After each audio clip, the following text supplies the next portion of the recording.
First flight of the orbital Discovery, and the shuttle has cleared the tower.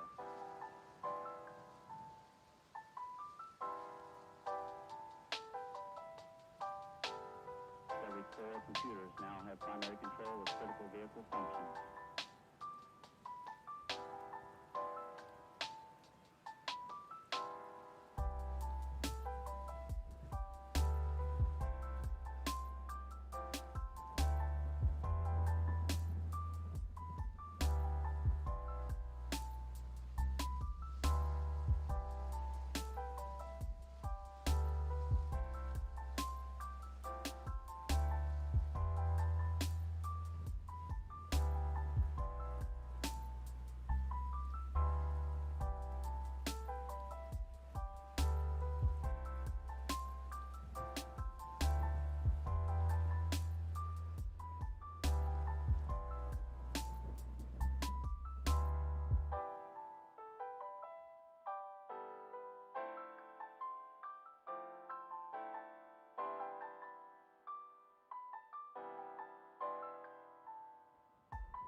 Testing 1, 2. Check, check, check.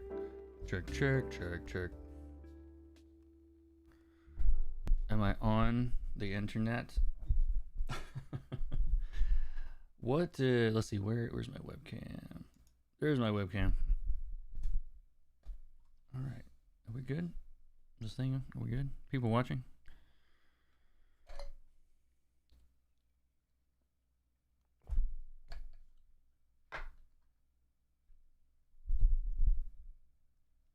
All right. Am I actually on? I don't actually know. If you are here and you can hear what I'm saying, then say something in the chat, please. I would appreciate it so that I know I'm not talking to myself for 20 minutes, which I have been known to do.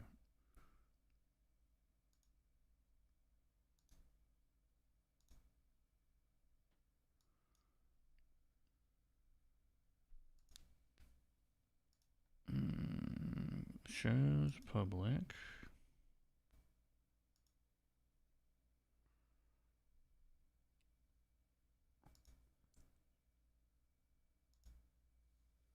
All right, testing 1, 2. Can anyone hear me? Is this able to be received? Check 1, 2, 3. Can you hear me? Can you see me? I'm not going any further until someone confirms that I am online. Let's try that. Is my chat not working? Is that possible? Let's pop it out, pop it back in. Yes, you can hear me. Hearing loud and clear. All right. I don't know why it's not showing where it normally shows. Hold on a second. Sorry. I'm just now getting all of your messages. Like, yes, we hear you, dumbass. Like, all right. Good morning, all. I'm trying to get, for some reason, the chat is not showing up, excuse me, in the browser. I'm having to pop it out. Get that out of the way. Move that out. No, that's over there. There we go. But yes, hello. Yeah, a lot of the usual faces are here. Hello, Jason, Keeper, Angela, Empress. People I don't know. Welcome. Thank you for your membership, Mike Strange Beats. I just saw that. Thank you for signing up. Hey, Maria, how's it going? Yes, yes, they say. All right. Now I can hear you responding to hearing me. Yay. All right. Welcome, everyone. My name is Kurt. I am a comic book colorist. Welcome to my YouTube channel. And today is a little bit different. You guys have not seen one of these live before, unless you're usually here.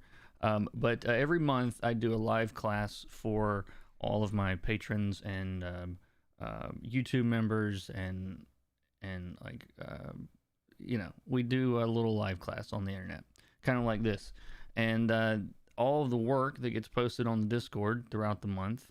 I sometimes chime in throughout the month, but I also kind of collect them all and then, dump them into this classroom and we go over them all. And there's usually good lessons to be found in there somewhere. So I will try to find some. This is not anyone's. This is my work. this is Blue Flame. I just wanted something other than someone else's work while I was counting down here.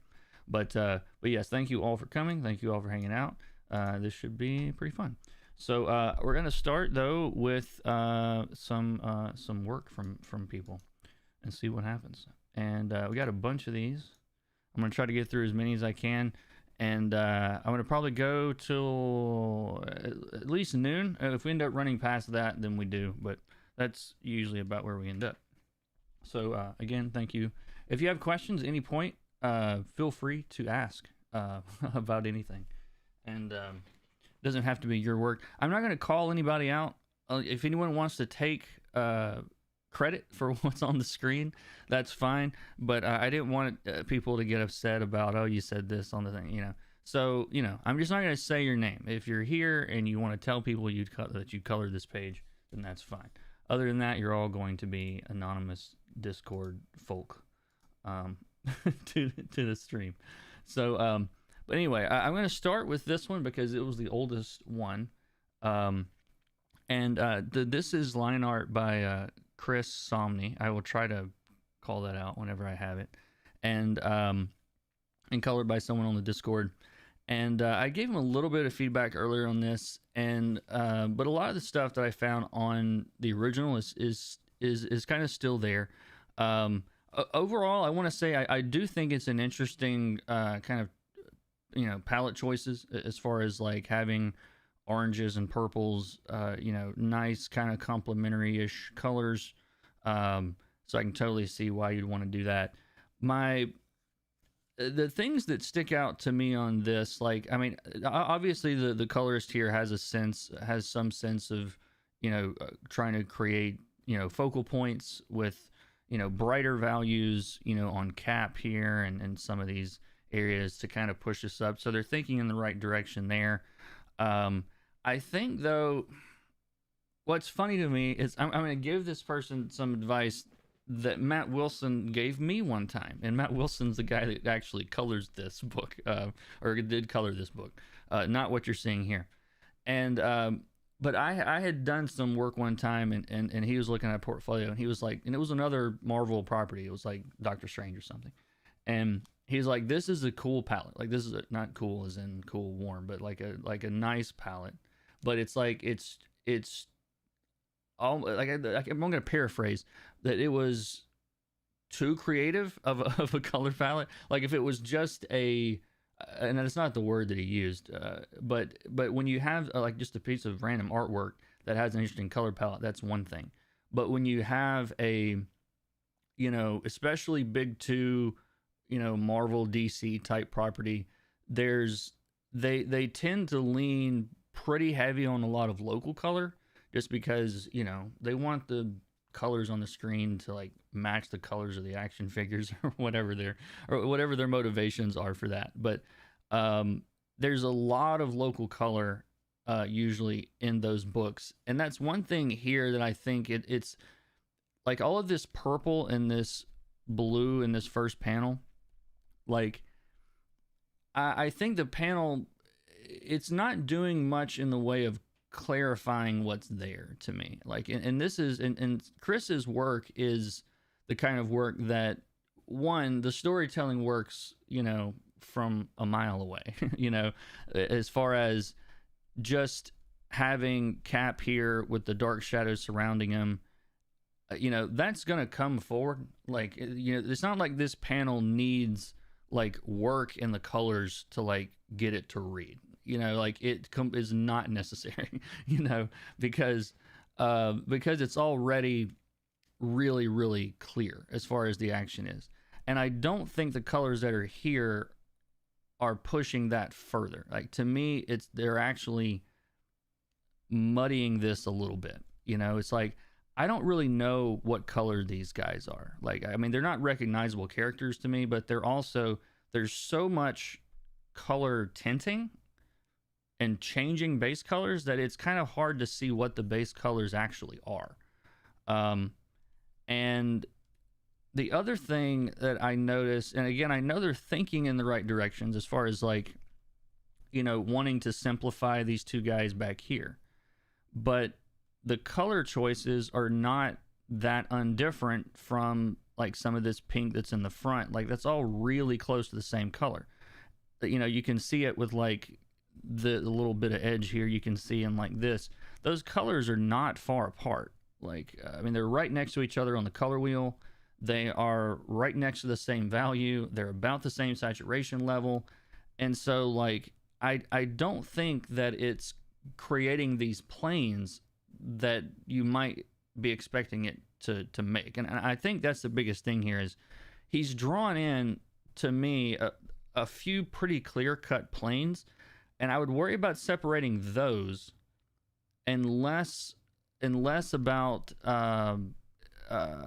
like, for example, here, like these two guys kind of form their own plane.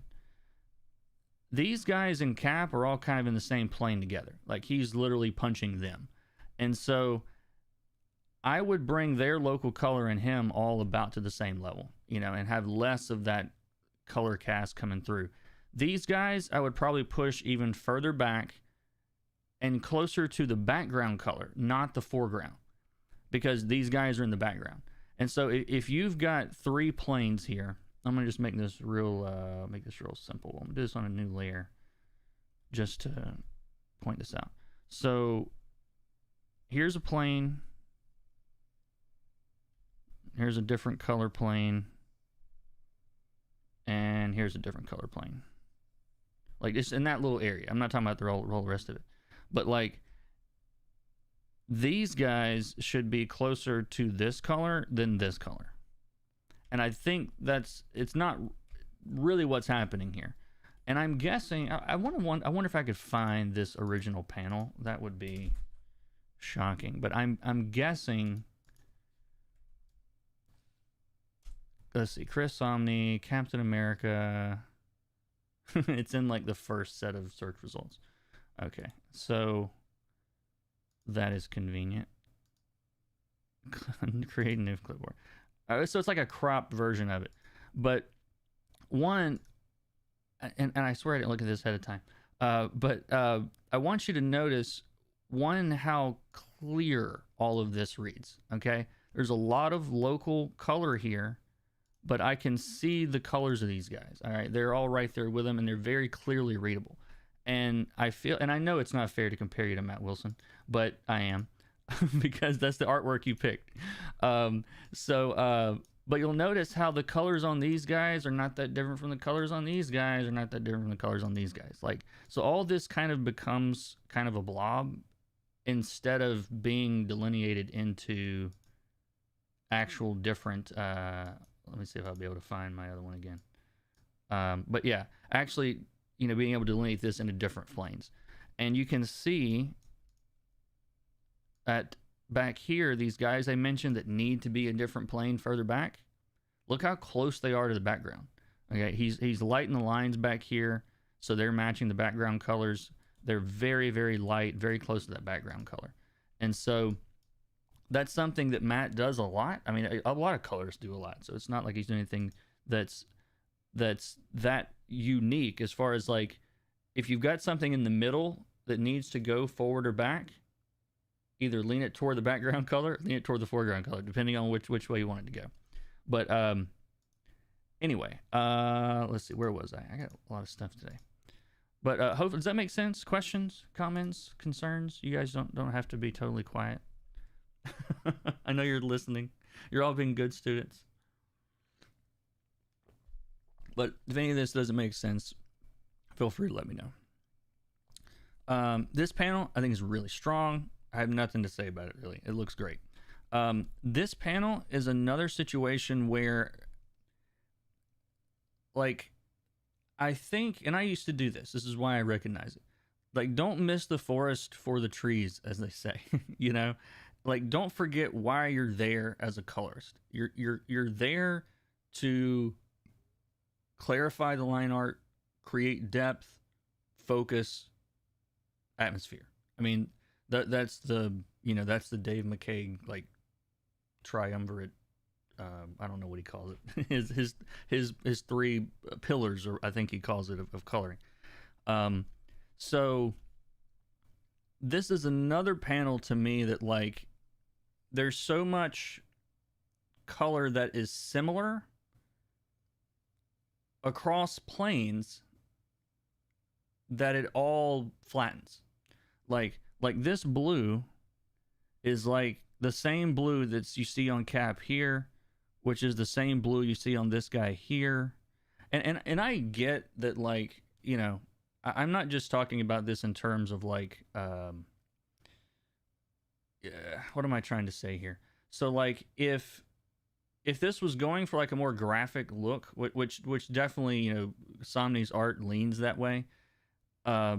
So what I'm saying here applies to realistic art, but it should also apply to, like, this simplified, what's the word I'm looking for?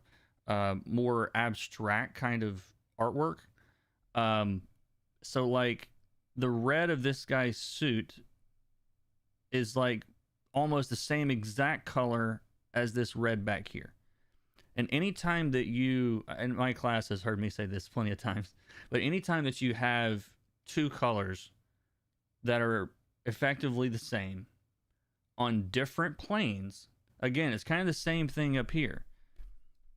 These are different colors on very different planes. Like this guy is very close, like he's middle ground here if Cap's foreground. This is as far back as it gets.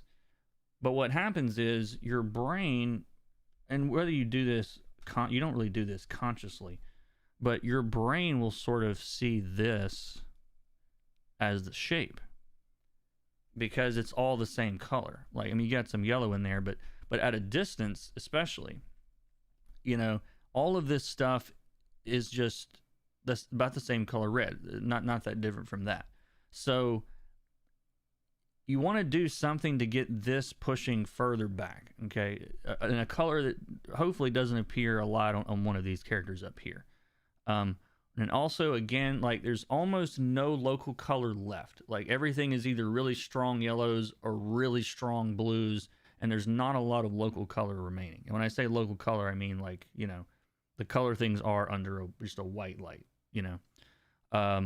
So, you know, these guys you can push back a little bit more. It's like these guys I would make pretty much local color, you know, because in this scene, if there's not any local color, then it becomes hard to read, you know. Does that make sense? You guys are so quiet. Let me make sure that, am I on? Am I still online? Okay. Last panel I think's good. I mean, it's strong. Again, like, it's hard for me to get a feel of like what color this guy is. I don't know this guy. Maybe that would help if I knew him. But I would, like I said, lean a little bit more local in general. And especially in a scene like this, I would probably keep the background similar colors. Because especially if they're in the same location, you know, this background, if they were similar, that would help to sell the fact that we're in the same place. Because there's already, you know, a lot of these like bright yellows, bright reds, like during some of the action stuff. So like, bring it back to reality, you know, and have those be very close to each other. That would probably help. But I can tell you're thinking in the right directions. That's Cap's arch enemy, Admiral Bubblehead. See, I don't even know if you're joking, Jason, because you have a tendency to be highly sarcastic. So in here, so I'm like, is this guy for real? Maybe it is. I don't know. You have to let me know. All right, questions? I guess not. All right, we're gonna move on. I'll leave it open. So this, let's see, it looks like drawn by Riley Brown. Again, if you want to claim this, I know who did it, but if you want to claim colors on this, you can, or not. Either way, if you claim it, I'll say it. If not, you know who you are. So anyway, this one I like a lot. This is from a student of mine that has been around for a few years now. Does that sound right? That's probably fair to say. That's me. Yeah, his name is Keeper. You guys want to chat and then talk in the chat. But anyway, he's been around my classes for a long time. He's improved tremendously over the last couple of years, and I like his stuff. I do like his stuff. We got a nice Deadpool. I love the rendering. Keeper does a really good job with the rendering. You could probably, again, like if I had to like nitpick anything at all, like you could probably push some of this, like the shadowy hatchy stuff a little bit more darker if you wanted to. You don't really have to, I don't think. And then yeah, really good rendering on this. I'm trying to find something to complain about, but I like it. You could probably push these glowing thing. I don't know if it's because it's showing up on my screen, but like you can kind of see where you crisscross through here. Like I know it's a small little thing, but I would, you know, you could hide that, do a big I don't know, there's some like I can see the airbrush stuff in here in a way that I don't know if you intended. Maybe you did, but I would go a little bit brighter maybe in the center on those to kind of hide that, to hide your tracks. So clear, readable colors. What is that referring to, Empress?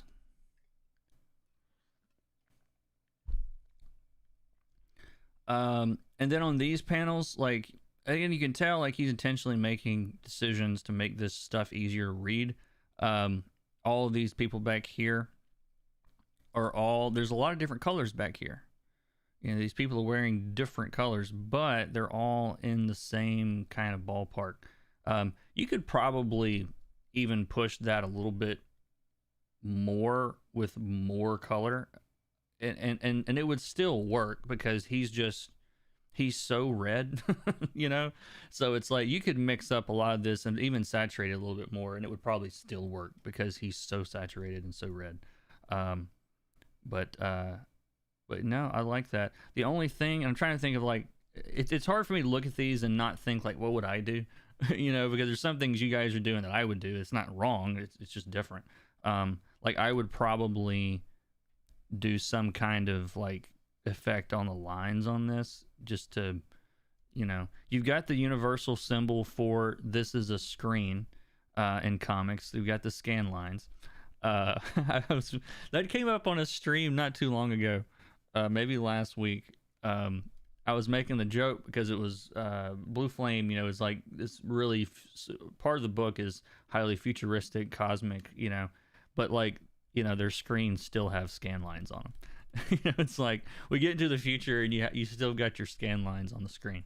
But I say this about Keeper's work a lot. If I picked up Deadpool and it looked like this, you know, it wouldn't surprise me at all. I think this is really solid work. And I like how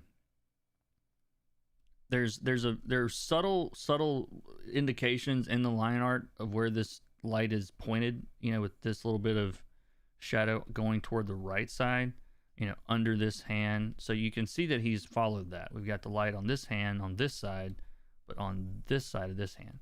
So, you know, he's doing what the line art, you know, the guns are colored properly. You got the light over here, you got the light over here. So anyway, the previous page, you're explaining how you should make the colors readable to show what's happening. I kind of hope I picked up what you were explaining. Yeah, I mean, that's just like the most general possible fucking, you know, statement that I could make. Like, you know, the when it comes to like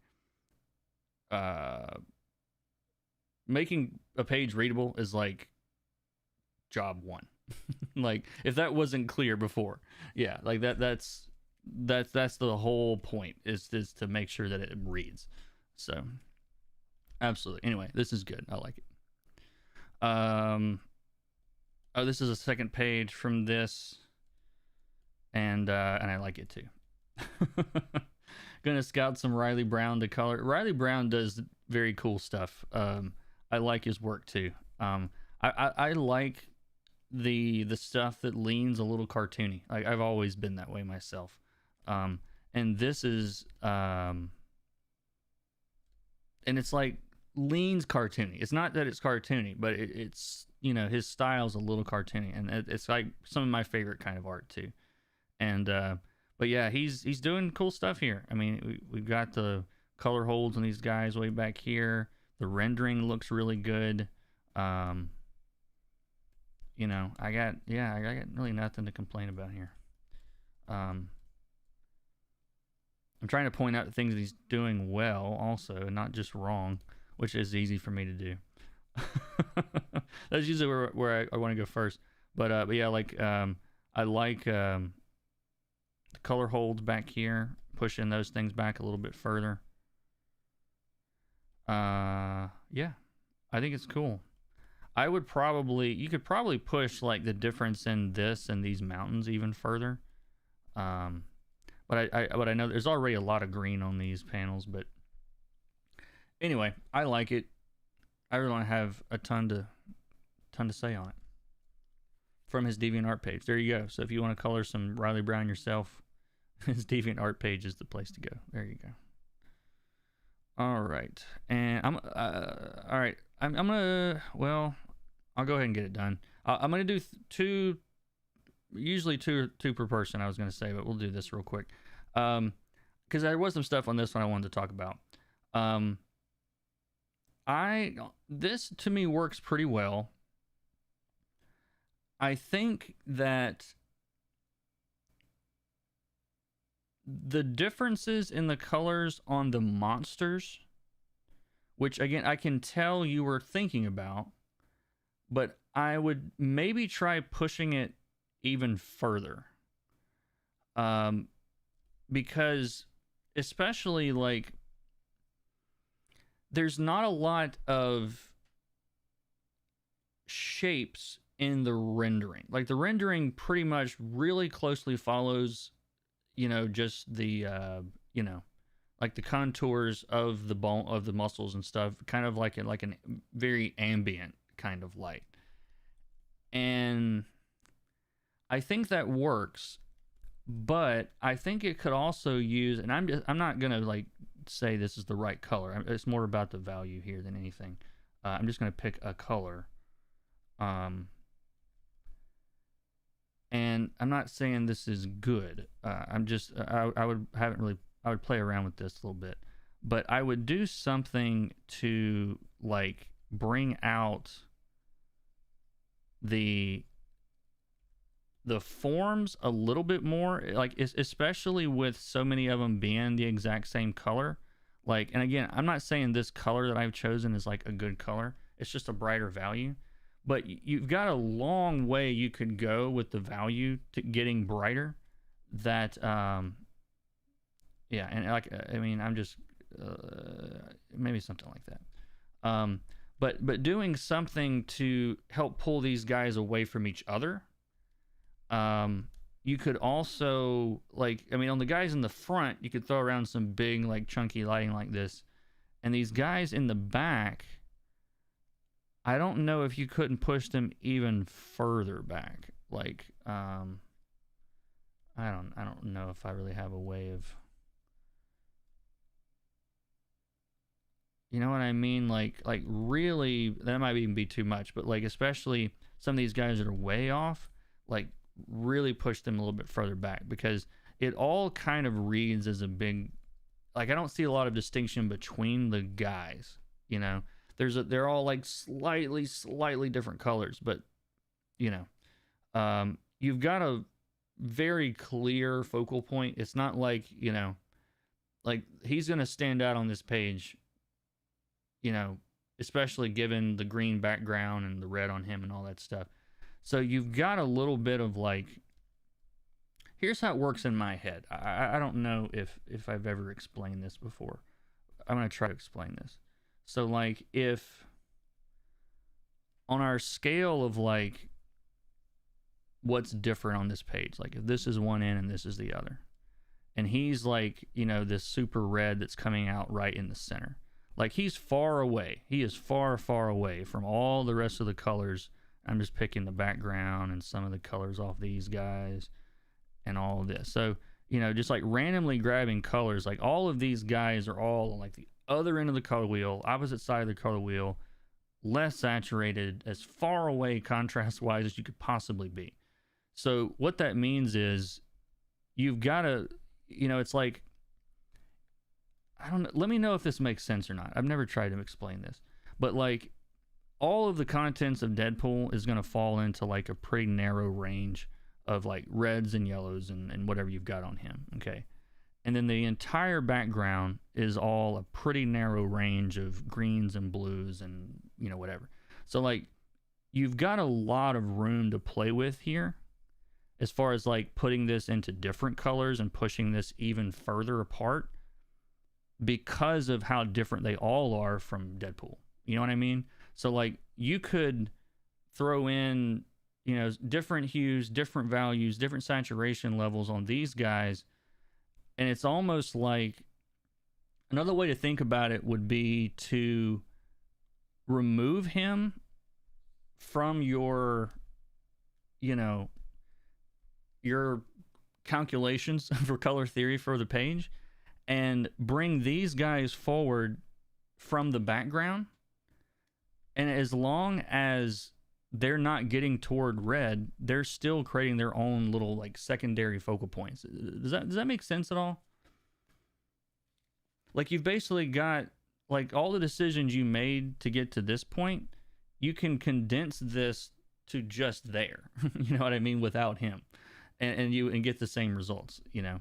But anyway, I do think this page works really well. I'm a little bit pickier with Keeper, I think, just because they're so good. So, but anyway, really solid. I like the little inset panels here. And again, like maybe this is dictated by the characters in the book, but like the surface textures on these guys, like this guy looks like a bird and this guy looks like some kind of reptile. So like push that even further, like because he's really close to the color of these guys already, and maybe that's what color he is. But I'm, you know, especially with like this, like you really want to get that like sandwich effect that's happening here between, you know, and I'm, again, this is like ugly and not good what I'm doing, but even a little bit of difference will help to separate him from the other guys, but it's still not so far that it's going to clash with like Deadpool's red and the blood and all that stuff. But again, like fantastic stuff. You're always doing great stuff, man. I love to see your stuff every month. Keeps getting better. All right. Actually, let me just close all that. Questions, comments? You guys good? All right. So the person that posted this had a specific question about where's it at? Had a specific question about the shadows, and so I want to do a quick little mini lesson on perspective shadows. I was trying to get the original question here, if I can find it. Excuse me. Okay, so this is my original artwork for a book I'm illustrating, trying to publish. It's a work in progress. All right, so I'm not going to be too harsh on anything on this because it's a work in progress. I'm just starting to render after laying base colors. I'm a beginner intermediate artist. My question is, how do I know what angle the sun will hit through the windows? I tried making radial lines out of the sun, but these point everywhere. You're on the right track. How do you know where the light starts and stops? After I figure that part out, I'll add more detail and smoother transitions. By the way, if you're not supposed to ask questions about art you're trying to publish, let me know. No, you're good. It's fine with me. So anyway, their question was about the shadows from the sun. And so like, cool question. Yeah. So perspective has come up a few times in here, and I don't know if I've really done a whole lot about perspective. So before I show you on this drawing, I want to show you like in a separate illustration because it'll make more sense, because this actually has some, the perspective is a little skewed and not, you know, accurate, but that's not something like, but that can be an art decision, you know. But I want to show you something else first, and then I'll show you why you might be having problems trying to figure that out. So I'm gonna start with like just how to do shadows in perspective, like in 1 point perspective, or 2 point for that matter. It doesn't really matter. So if I have let me draw a box. It's not going to be a pretty box. Actually, I'm going to have to get first I'm going to draw in a horizon line, and then I'm going to draw a box back to a line here.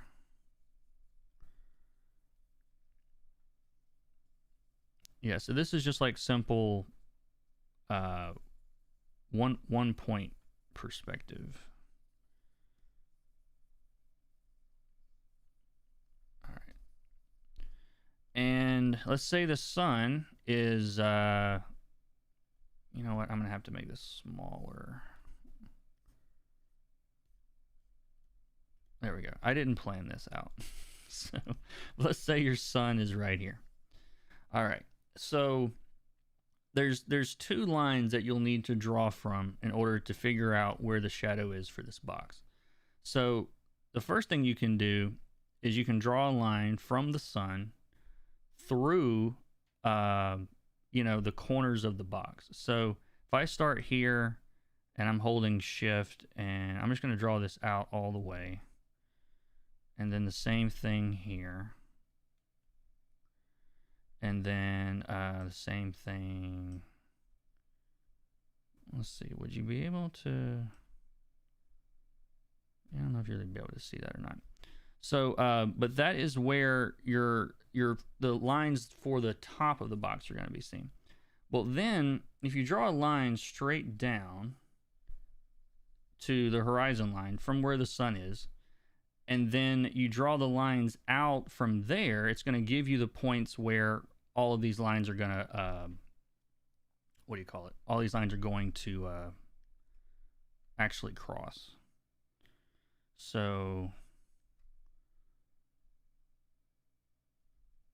and I don't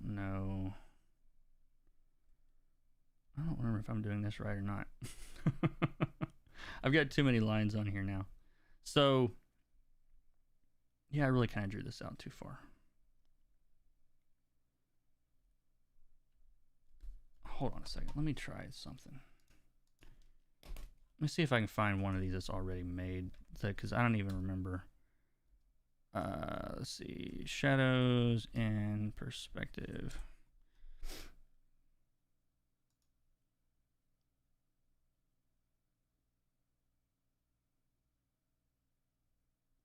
Yeah, if I'd have made it a house or something that wasn't square, it would have been easier to do also. Here we go. Here's somebody else that's already done this work. So you've got the sun, again, like here. So those lines come down and they hit the floor. And that's what I was trying to do here. I think my angle is not a great angle. And I also didn't draw anything out from there. But anyway, that's what I was trying to show y'all. And then this line points straight up to the sun, all right? And so these make up the lines are going this way. And so that's how you end up with a shape that looks like this. And that's if, the light source is in front. It depends on the angle, but like for the angle you're talking about here. So your idea of drawing lines out from the sun,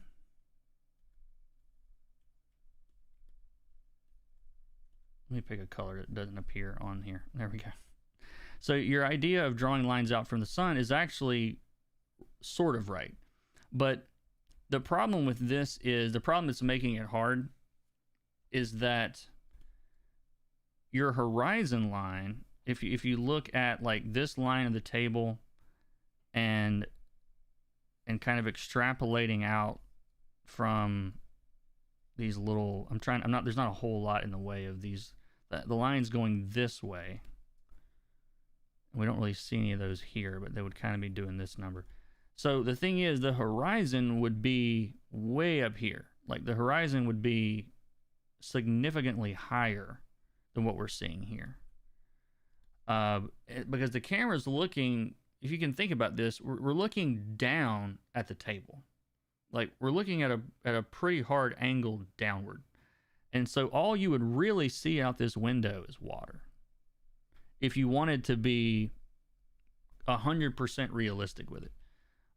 But I get if you're wanting to kind of finagle the perspective and make that look that way for that reason, is fine. But that also means that like the technical shadow ways of doing that, the technical correct ways of doing that, is not really going to fit your drawing. So you're on the right track as far as drawing from here to here and then like across the table. So like this shadow would go across here, that shadow we're not going to see. And you really wouldn't see, yeah, I mean, you've pretty much got that part as good as you can get it, I think, on this particular thing.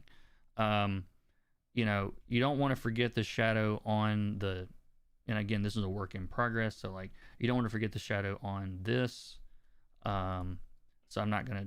It's a work in progress. I'm not gonna judge this too harshly, but that's why you're having problems getting your shadows figured out. It's because the perspective of the scene is just heavily skewed, if that makes sense. So does that help at all? It definitely helps to learn perspective. If you haven't, there's tons and tons of good books on the subject. There's a lot of good videos. Jim Zub actually had, I want to link his channel to y'all. Jim Zub, the writer, teacher guy, he has a playlist. Yeah, art animation tutorials. I will link this into the chat. But the 4th and 5th videos in this list are on perspective. And he does a really good job with those.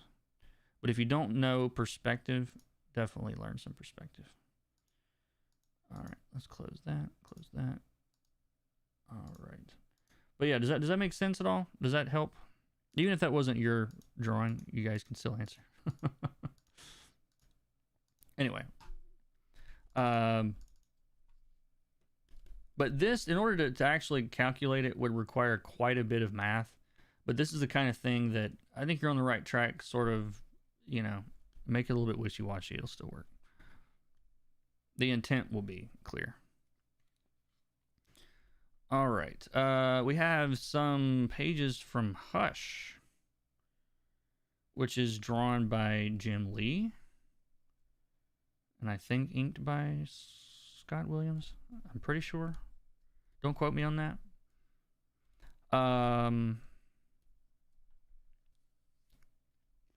My first thought, and if I remember how this book looks, though, it's a lot of.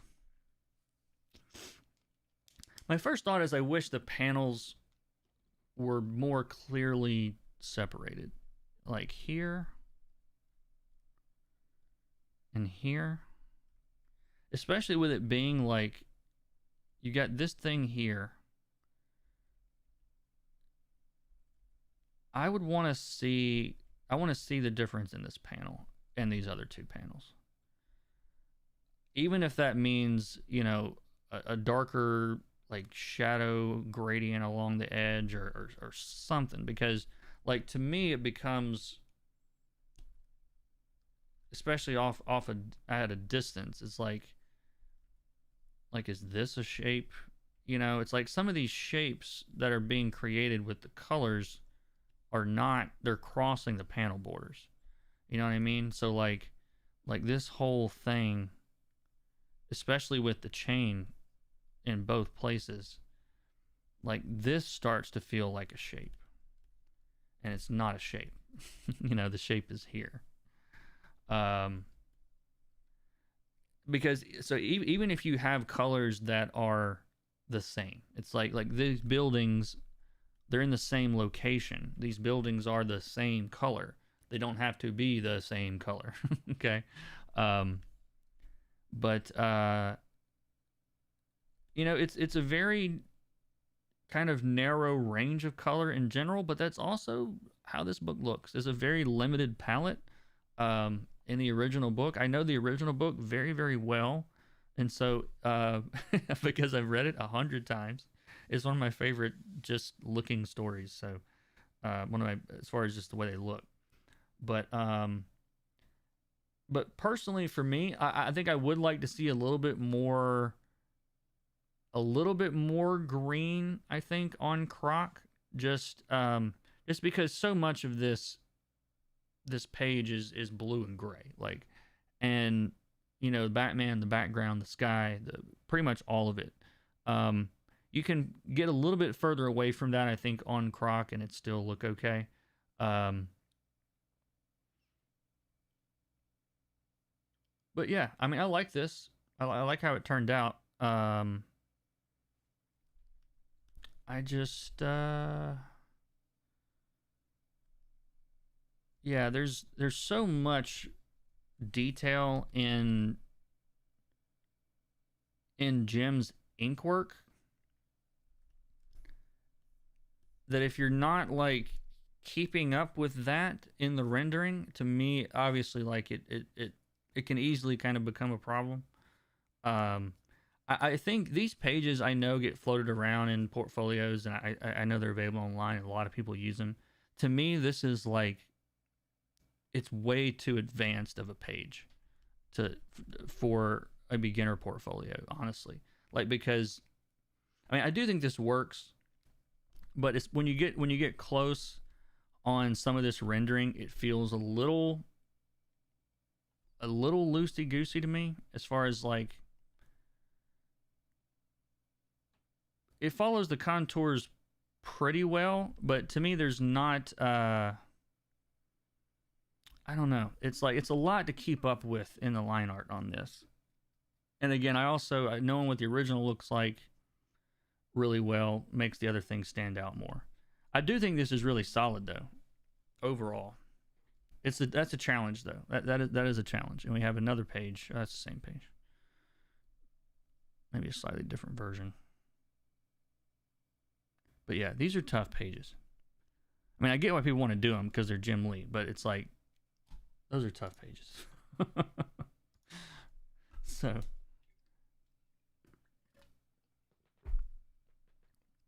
anyway, this is another Chris Somney is well represented today, and what looks to be Mario's sister. No, excuse me. Excuse me. When instead of Mario, it's Maria. I don't know, but I think this is really solid. Cool art. Yeah, again, like Somni is the best, man. Like to me, as far as like I put him up there with like Mike Mignola. They have different styles, but like as far as I don't think anybody's better at like nice, clear compositions. Like there's so much that he does that when I look at his art, it's like, and I talked to this, I talked about this to Matt one time, and Matt colors him a lot. And I was talking to him about it, and we were talking about like, we were talking about speed and like how fast people color. And because that's something that comes up a lot just in here and in classes and in my live streams and whatnot. People are asking about how do I get faster? How do I, so much of it is just being able to make the decisions faster. It's like it's not about like your hand physically moving faster. Like that's not really what's happening when you look at a pro artist's work or somebody's stream. It's like they're working the same speed I am. How are they done with this page in 2 hours and it took me 6? It's like there's so many choices that a beginner sort of has to go through. Where they're looking at a page and it's like, what am I going to do? And they run through 12 ideas, and all 12 might not be any good, but they have to try like, 8 or 10 of these ideas before they settle on, or even just the mental math of trying to work that out. It takes a lot longer. But when you've got somebody that's been doing it for a long time, the decision making happens so much faster. And I bring that up on a page like this because to me, Chris is basically going, and here's how you color this page. Like, not to take anything away from Matt, because the color choices are obviously his, but he's doing so much in the way of storytelling in the line art that if you follow those cues, it's going to look pretty good. And that's exactly what this person has done also. And again, I'm not going to say who this is. If you want to claim it, you can. Otherwise, I don't want to call anybody out on stream unnecessarily, but I know who you are. You know who you are. If you want to claim it, you can. If not, I understand. But what I wanted to point out here was, like, especially in this big panel here, look at how well framed it is. Okay, so we've got these big dark shapes in the front. We got the big dark tree over here. We got a big chunky tree over here. And then as you go further back, you know, the line weights are less and less. The lines are getting thinner and thinner and thinner and thinner all the way back here. So he's telling you we need less contrast further back you go, because that's what these thin lines are doing. They're creating less contrast than the big chunky lines. And no, computer, you can't restart right now. Windows. Let me make sure my computer's not about to restart. Schedule the restart for sure. 2:40 a.m. All right. Yay, Windows. But anyway, but it's like all of these little, there's tons and tons of little, you know, rocks and plants and things going on, but not around the character. He's got this nice little opening right around the character that you'll notice that here. You'll notice that here too. It's like a lot of trees, a lot of detail, a lot of trees, a lot of detail. We got a little chameleon guy here, but look at this area right behind the character. Like, look how simple it is. You know, it's like there's a big just chunk of trees, with almost no detail whatsoever around the character's head. Like, he is contrasting where he wants you to look with what is immediately around what he wants you to look. That video I did, the caveman color theory video I did a few months ago about the space, this is the space. And being able to recognize that when it comes up in the line art is important, like this person did here. But I think this is really, really solid. You know, again, maybe, I don't know these character colors. I doubt she's wearing red and blue overalls. But Welber, hello, welcome. But anyway, questions? You guys are quiet today. Is everybody good? Everybody okay?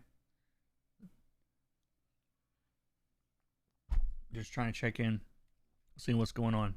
When I get nothing, sometimes I'm like just tell me you're breathing, tell me you love it, you hate it, you anything. We're all good. Okay, it's fine. I just like give it acknowledge something's going on. Okay. Just making sure I've not gone offline. Yeah, this is Chris Somney. We have a Somney themed artwork today. There we go. Okay, keeper's breathing. All right, good. But no, this is very, very good. Like the atmospheric perspective going back in the background. This to me, and the person that posted this had talked about this when they posted it, is they were trying to. Now everyone feels obligated to say something. No, you're fine. But what I like about this though is there's no rendering in this at all at this stage. But to me, it shows you how much you can do with atmosphere and depth and focus without doing any light and shadow. You know, seems like I try to separate the planes more. I feel like they're pretty well separated. I mean, like in this panel, everything in the front is a good bit darker than everything in the back. That carries down through the entire thing. That's pretty much the formula he's working with here. Is close is blue and green, further back is, you know, yellows and light colors. Like, and so you just gotta to me it's pretty well delineated, you know, and especially with that character being those colors that don't appear anywhere else does a lot of work. Like I've got to make a video about that at some point. Like the power of uniqueness in art, of anything that is unique in a panel, on a piece of artwork, a color that doesn't appear anywhere else, a shape that doesn't appear anywhere else. Like that is such a powerful thing that I am constantly thinking about. It's like, what can I do in the focal area of a panel that is completely unlike everything else in that panel? If you think about that in your process, you're going to probably be all right on that panel. I find myself leaning a lot more toward little to no rendering these days, and it's not because I'm lazy. You're speaking preaching to the choir, as they say. You know, um, I love simple colors. And Charles, like, I get what you're saying. It's not a bad, if you were to do this page and separate the planes more, it's not like it's wrong. It's just that, like, I wanted to make sure you knew that sometimes, like, this, to me, the planes are more, they're a little bit mushier, but there's still that hierarchy. You know what I mean? It's like, if you've got, am I on my monitor? I know I've got it. Hold on a second. Let me do this. So I gotta get where you guys can see me. So, like, if you can imagine, how you guys want to do this? Background, middle ground, foreground. Okay, just looking at it sideways. Okay. Your background colors, whichever side I said that was, if this is the background, like, some of these colors, they're all, again, they're all darker, they're all more saturated on that end. And there's a little bit of overlap as you go into the middle ground. You know what I mean? Where it's not like you just, like, cut off the background. There's the middle ground. It's like it kind of flows, but that middle ground is still a little bit lighter, a little bit less saturated. And then again, it kind of flows into the foreground, where the foreground is, or the in this case, the far background is much lighter. And some of those bright colors come forward, most of them stay back, And so if you can imagine that as, like, 3 different colors here, and I didn't pick a great brush for this, but having those little sections where things overlap in your foreground, middle ground, background is fine. Like, it's not like they have to be completely delineated and separate. And that's kind of how I look at this. Is it's more natural. It's almost more naturalistic lighting, where every little tree is slightly a bit brighter than the one in front of it, and that's all that really has to happen. But to me, this is a great example of getting a lot of depth and very clear focus without having to worry about rendering anything. Now, it's also cheating to use Chris Somney's artwork for this, because I don't think this, I'm kidding, it's not really cheating. But this particular kind of scheme is not going to work on every kind of line art. Some of it you're going to do this way, and it's going to feel like it's missing something because the framing is not as good, the composition is not as strong. It's a kind of line art that, this is, again, very cartoony, so it lends itself to being very flat. But, like, you couldn't do this on Jim Lee and expect it to work. Not as a finished piece. You know what I mean? So anyway, this is really strong. I don't think that person's here watching, but I just wanted to say I really like this a lot. I thought it was a great job. I think we got another page of this.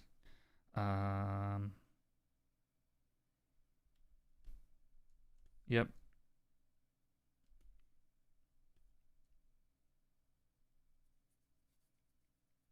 Now this, again, it might be because this is a work in progress, so I'm not going to say too much on this. I obviously, I would want to do something with these lines back here. There's definitely, like, some energy and stuff that needs to be separated out in that first panel. But yeah, this one looks like it's kind of a work in progress. I don't want to say too much about it, but yeah, you might want to, again, before you finish this, think about darkening him here or her here. I don't know what this character is, but maybe pull them a little bit darker, just so they stand out a little bit better against that background. I mean, the hair does. The hair makes it stand out enough, but anyway, I think this works pretty well. I would probably, and again, it's a work in progress, so I don't want to say a whole lot. Make sure that your water is tinted a little bit more, especially through here. Like, that brown tree reflecting off the water in brown looks a little weird to me. But other than that, I know this is unfinished, so I'm not going to say a lot. But yeah, this is really clear cut to do because, again, like, the line art is very, very, very strong. Anyway, moving on. Well, Ralph's name's on this one, so I don't know if you're here, Ralph, but anyway, Ralph is another student of mine that's also been around for a long time. So this is cool. I like how intense the fire effects look. Um, so a couple of things on this one, and I know I sound like a broken record today when it comes to planes, but like it really is the very first thing that I think about when I look at a page is what are the planes? Like foreground, middle ground, background, or whether that's like focus, frame, you know, or focus, space, frame, however you want to look at it. On this one, I think that when you have someone that is completely backlit like this is,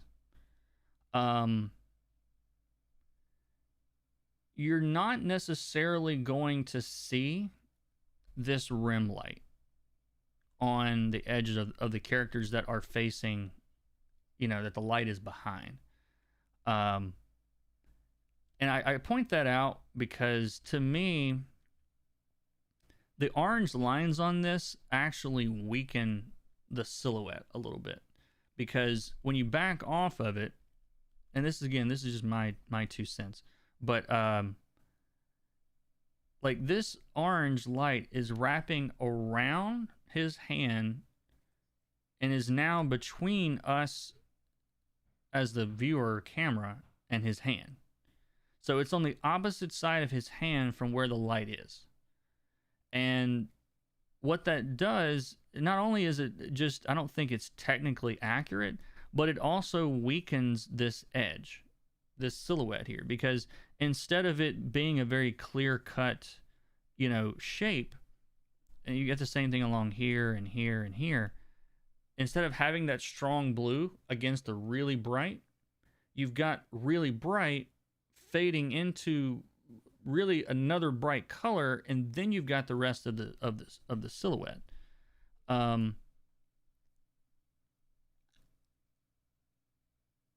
So I would consider what this looks like without these orange lines. The other thing is I don't know, maybe these guys' costumes are all like really, really similar in color. And if that's the case, this is probably fine. I don't really know these characters, but it would probably help to like these oranges in the far background and on these guys' heads and this guy's shoulder and this guy's leg are all the same. And so like to me, that again, like you could kind of push this and create a little bit more depth by having a little bit more differences in color. The other thing, and this is a really low res image of this, but I thought I had a better resolution of this. Hold on. Maybe I don't.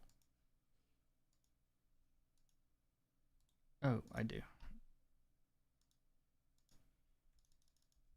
There we go. That's much better. This line art, I don't know who this line artist is. I don't have the credits on this. I don't. Oh yeah, I do. Victor Bogdanovich. I'm like, how would I pronounce that if he was a basketball player? That's all. That's if your name ends in Vich. That's how I'm like, how do they pronounce the basketball player's name? I usually know those guys. But anyway, his line art and the ink work on this, and this is kind of again like a more of a style thing than like a critique, I guess. But like the rendering, especially like on his face, feels a little soft. Especially given, and I know this is not great resolution line art, but like this line art, and I don't know what the inkers call this, but it has like a lot of like there's a bite to it. Like it's got some edge on it. Everything is kind of angular. It comes to a sharp point, and even the rounded shapes, you know, come to like little points at times. It's a very like angular, energetic kind of inking style. And I don't really feel like the colors match that. Like it feels a little bit softer, a little bit airbrushier. And to me, it's a combination that can work, obviously can work, but to me, it weakens the overall feel of the artwork because all this work has been put into the inks to make them sharp and angular and and the color kind of mushes it all, you know, through these transitions here and here. You know, think about like, you know, something probably like with a lasso or sharp brush or whatever. But really like push those. And again, like this is not good. I don't have the right line art here or anything, but you can get more angular, I think. In the again, none of my colors are as good as yours, but I would get some more angles in the colors. Like they feel a little mushy. But yeah, other than that, like I think this panel is really strong. I don't know if I wouldn't just keep this warm back here too in the background, since the whole rest of the page has been. But yeah, other than that, I think this works pretty well. I really like the effects on the inks washy stuff in the background. It's really, really good. Great glows on the eyes. And it's a nice simple palette. Like it's a very stark color palette, which is great for action to me.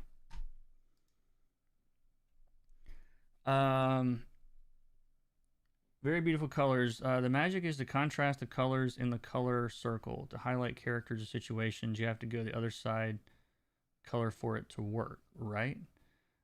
No.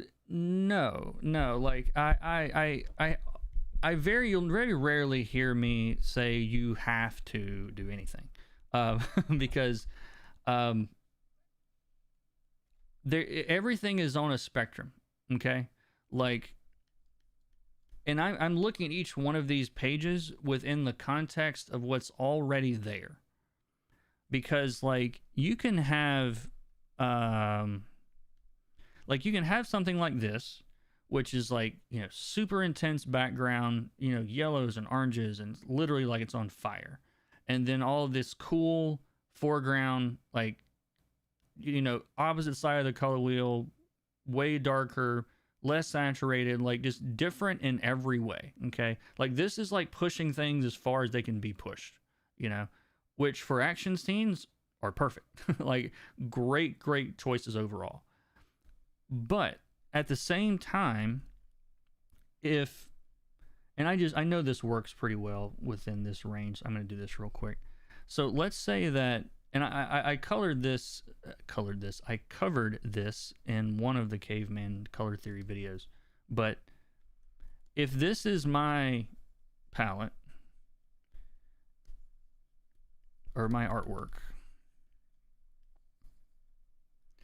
I've accomplished all of the same stuff I just talked about. All that contrast and the bright oranges and crazy blues. I mean, this is the same thing, except narrowed down on the spectrum, because like you've got value from, you know, light to dark. You've got saturation from desaturated to saturated. And then you've got your hues, which go from, let's just say, red through orange and yellow and green and blue and all the way back around purple, which leads us back into red again, right? So in this drawing, he has a wide range of value, lots of brights, lots of darks, which is great. He has a wide range of saturation. Okay, he's got those really saturated blues, really saturated reds. So we got a huge range of saturation, and then we have a big range of did I say hues already? I meant saturation, and then hues. So we've got the warm reds and oranges, we've got the cool blues and all that stuff down here. So like, it's like everything on that previous piece is using all of those spectrums. This is just the same stuff condensed. Everything is just simplified. So instead of having the entire range of value. We've just got a narrow range of value from here to here. You know, in our saturation, it pretty much covers the entire spectrum of saturation, okay, from beginning to end. And then the hues, these are all the same color hues, okay? All of this is just red, okay? But I've still got a focal point, I've got a background, I've got an area around it that's simpler. All of that stuff is being applied to just narrower ranges on these scales. Does that make sense? Like, so when you say like something has to go to the other side of the color wheel for it to work, no, it doesn't. Like, this is the same side of the color wheel, and this still works as having a focal point because this red is just more saturated than everything else, and it's darker than everything else. So don't ever fall into the trap of when you hear me say something is like that's the only way that it is, because on every one of these pages, I'm taking into account what the ranges are for that page. I'm not going to try to apply, you know, the same rules, you know, here on a page that uses really a completely different scheme. You know what I'm saying? So you don't want to fall into the trap of thinking like, oh, it's always this, because the only thing that's always a thing is just that there is contrast. It's just the amount of it is what changes. There's always something is different from something else. Like I know it's like I'm beating a dead horse for some of y'all in here to say this, but it really is the key to all of this, is just understanding that if you've got something in the artwork that needs to be different, whether it's a different plane, different something else coming forward, going back, whatever it is, you're thinking about those colors being closer together on these scales or further apart on these scales. And each piece is going to be different, but they're going to always apply. Contrast is always a consideration. It's just how you get there. Does that make sense, Julio? It would probably make more sense to like, I wonder if, let's see. I'm trying to think of a book I've done off the top of my head. But I'm just going to grab a random page I just found on the internet. This is by Angela Autolysis, or Angel Autolysis. Like this is a fantastic color scheme. And it's a very narrow color scheme. Like, it's all pretty much warm colors, except for that kind of cool line art that's coming out kind of purplish. But you still have areas that are closer together, like the mountain from the sky, or, you know, the flower from the ground, versus, you know, like here in this panel, you've got this dark shape here, which does a lot of the work of bringing you into that area of the panel, because this is all dark, framing this piece of dark, and this is all lighter around it. Like, it is that simple if you can learn to look at this way, and by having her skin be very bright against that dark, you know, that pulls us in even further. You know, so it's not about like having to go around, you know, the color wheel or doing whatever. It's just differences. You're just setting up differences in the colors. Anyway. How do you find pages, line art to practice, and what's the right way to credit on social media, for example? People find them in different places. DeviantArt's very popular. Heritage Auctions is very popular because they sell original line art there, and so they have to scan them at very high resolution in order to show what the line art looks like. And so, like, it's like ha.com or something, or if you search Heritage Auctions, you'll be able to find it. They've got a lot of good artwork also. And then just, you know, Google searches are great. You know, as far as crediting, if you're going to post something on social media, you know, just, you know, I would make sure you credit the artist. I mean, I don't know how else to say that. Get permission maybe if you can, but Anyway, how about holds on this page? It would be the same problem of silhouettes getting lost. We're talking about this page. I think this is fine. Like, not every page needs color holds. I don't think this is one that does. Because what that's going to do is the point of that is to lower contrast. It depends on where you want it. And like in this panel here, like the action is all about the silhouette. Like there's very little detail. Like there's almost no detail. It's all just silhouettes. I mean, other than these guys' eyes, there's not much else drawn within the shapes, you know? And so it's about like getting that little bit of hair to show up, getting this arm to read, and getting those claws to read. That's what makes the whole thing work. And so if you start doing things, I'm not saying you would here, but if you were to start doing things like, you know, lightening these lines through here, you're going to start losing that contrast. But it's kind of like to give you a different example that might be a little bit simpler to understand. Like if this is my guy,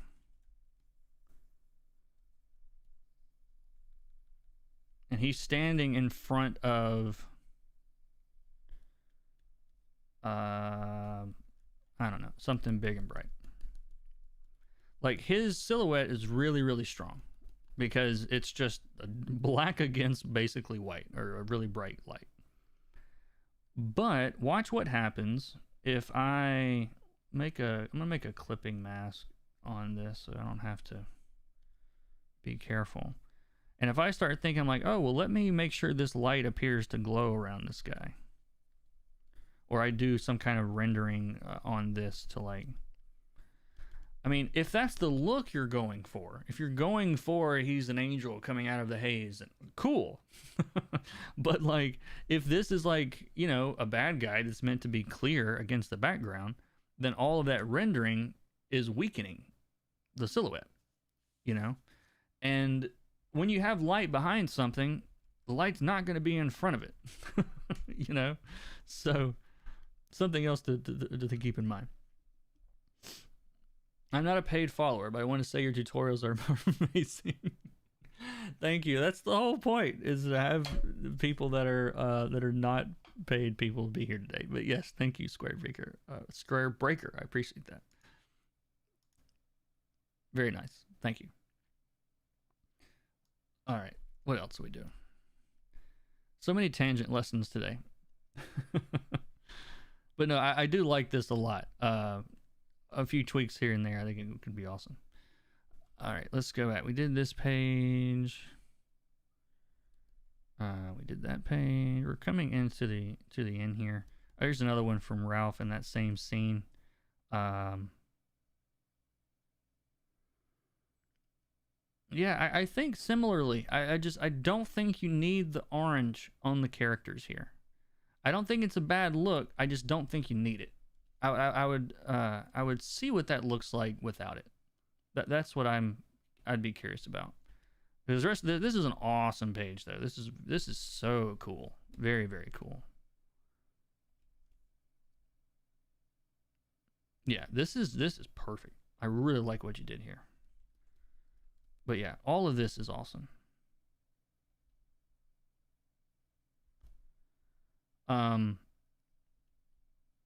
I think, maybe I'm not seeing this right, but I would say, I think this black ink line kind of fades out here and then picks back up again.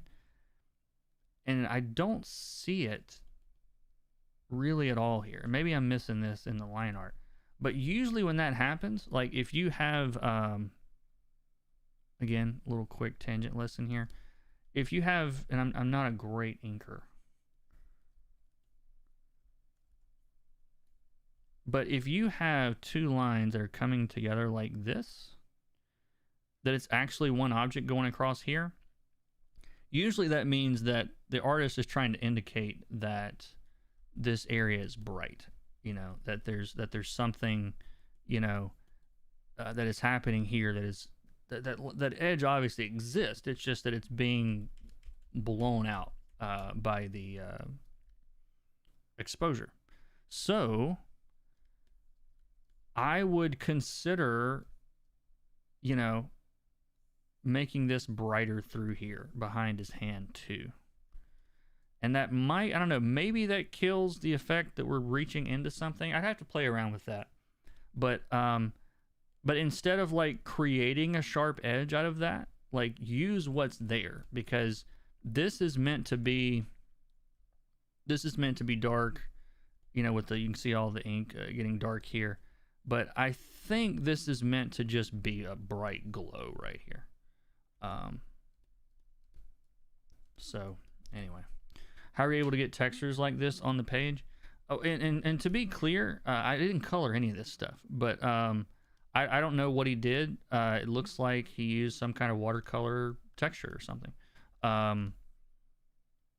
Which if you take, I'll show you how to do that. Let me find.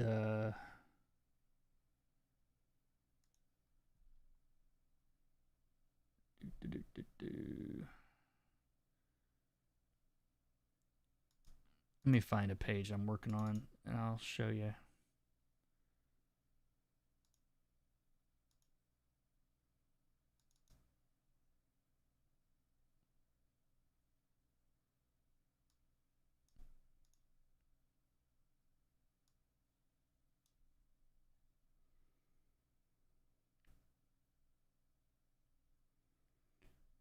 So now this is not a technique that I'm using on this particular book, but I just wanted to show you what it looks like.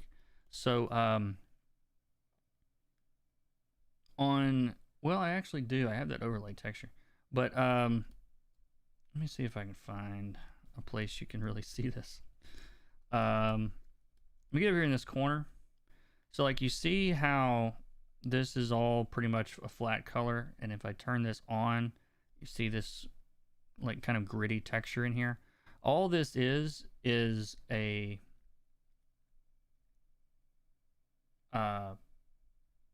there we go. It's this. This is, well, it doesn't have there we go. A little transparency to it.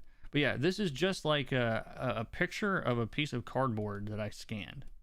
I got a piece of cardboard in the mail, and I liked the texture on it, and I stripped all the color out of it and use it as a texture all the time. But I use overlay mode for it, and what that does is turn this back on. But yeah, I'll put it in overlay mode. What that does is you'll see it more in the midtones and the darker sections, but in the really bright sections, you just won't see it at all, which is pretty much how texture works. You know, the textures you'll see in the darkest areas, you usually won't see very much of it. In the brightest areas, you won't see a whole lot of texture. Midtones is usually where you see a lot of that texture. So that's kind of how I do it. And I'm guessing that's how they did it. Does that help?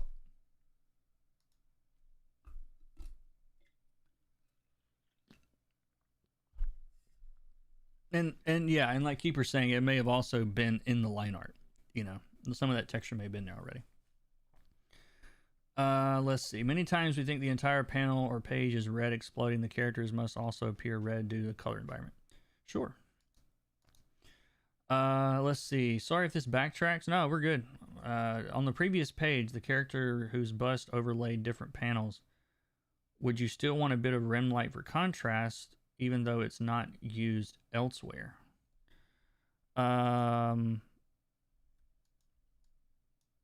Which page are we talking about?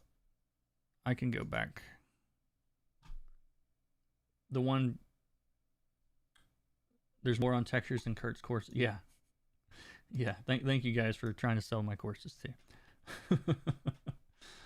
Let's see. Yeah, which page are you talking about? I've got them all pulled up here. I can pull it back up. Character whose bust overlaid different panels. Hold on here. This one?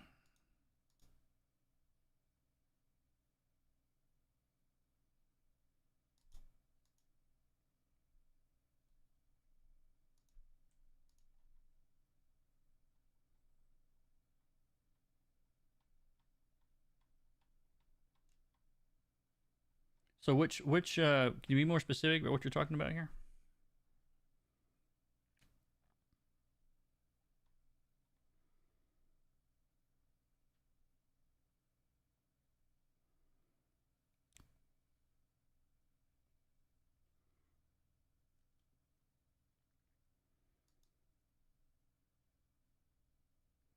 The only place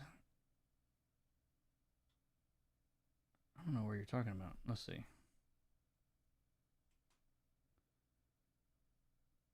His head is overlaying. Oh, this guy. Yeah, no, you mean like this line here? No, I think that's good. I think that works. Yeah, I think that needs to be there, probably. Yeah. Because if not, yeah, this is one place, to be clear, this is one place I do think really works. Because if it wasn't there, then this guy is the same color, as the background, and it wouldn't read as clearly. So no, I'm cool with it there. That, to me, that makes sense. I even think, and in some places on this I think this kind of works. I'm not opposed to it here. I just, to me, we're losing some depth here, and we're in the silhouettes, especially really just this guy. That's the only one that to me, there's just too much orange to me through all this stuff. But no, I do think it works there. I'll leave this open in case there's other questions. Right. And oh yeah, another one from Ralph, like the same scene. Yeah, I think this is good.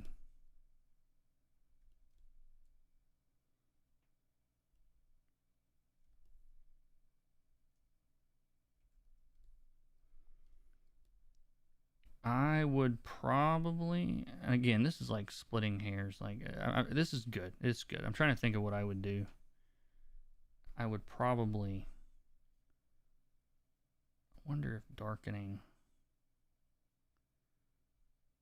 I think this could come off the background a little bit more. Like, however you do it, I don't think it matters. You could probably do it a lot of ways. But I would either make this thing brighter or darker, or make the background around it brighter or darker.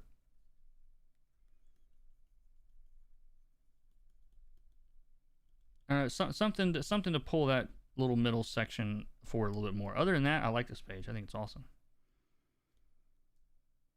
I really like this panel. This is really good. All of this is really good.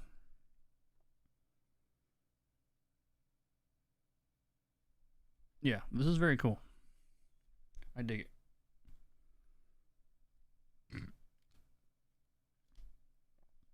It's the same. We got time.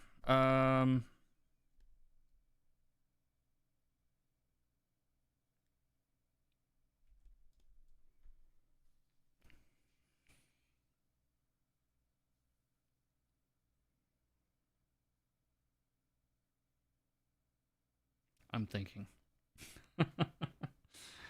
I thought that would be the case. Want to make sure of my instincts. Thank you for that. Yeah, no problem. Anytime if I say something that needs clarifying, or you don't, even if you don't agree with me or whatever, feel free.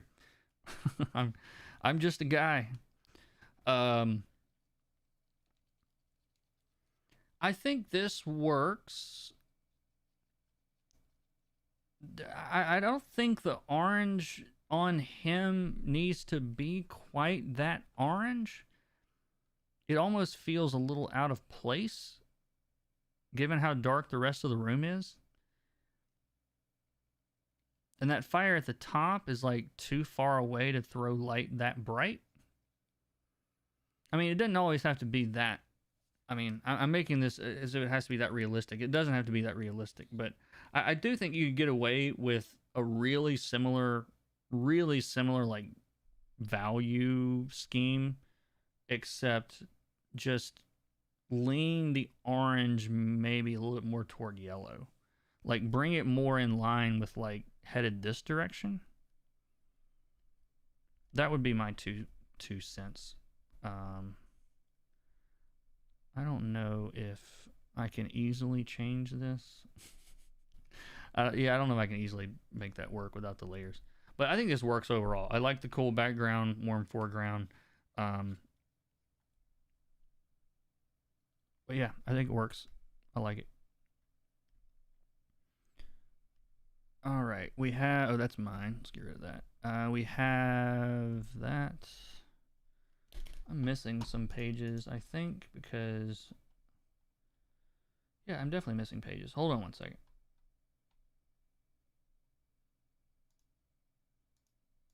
Yeah, there's a couple more I forgot to pull in here. And yeah, look at me. I'm Dave Stewart. He says, yeah, this is one of those guys that like, is it cheating? Is it cheating to color Mike Mignola? Um, um, let's see. Let me pull all these in.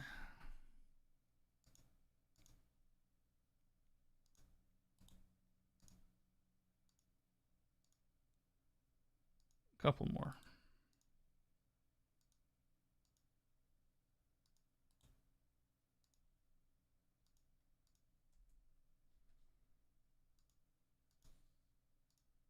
There we go. All right. Okay, back at it. So this Jason, you don't care, right?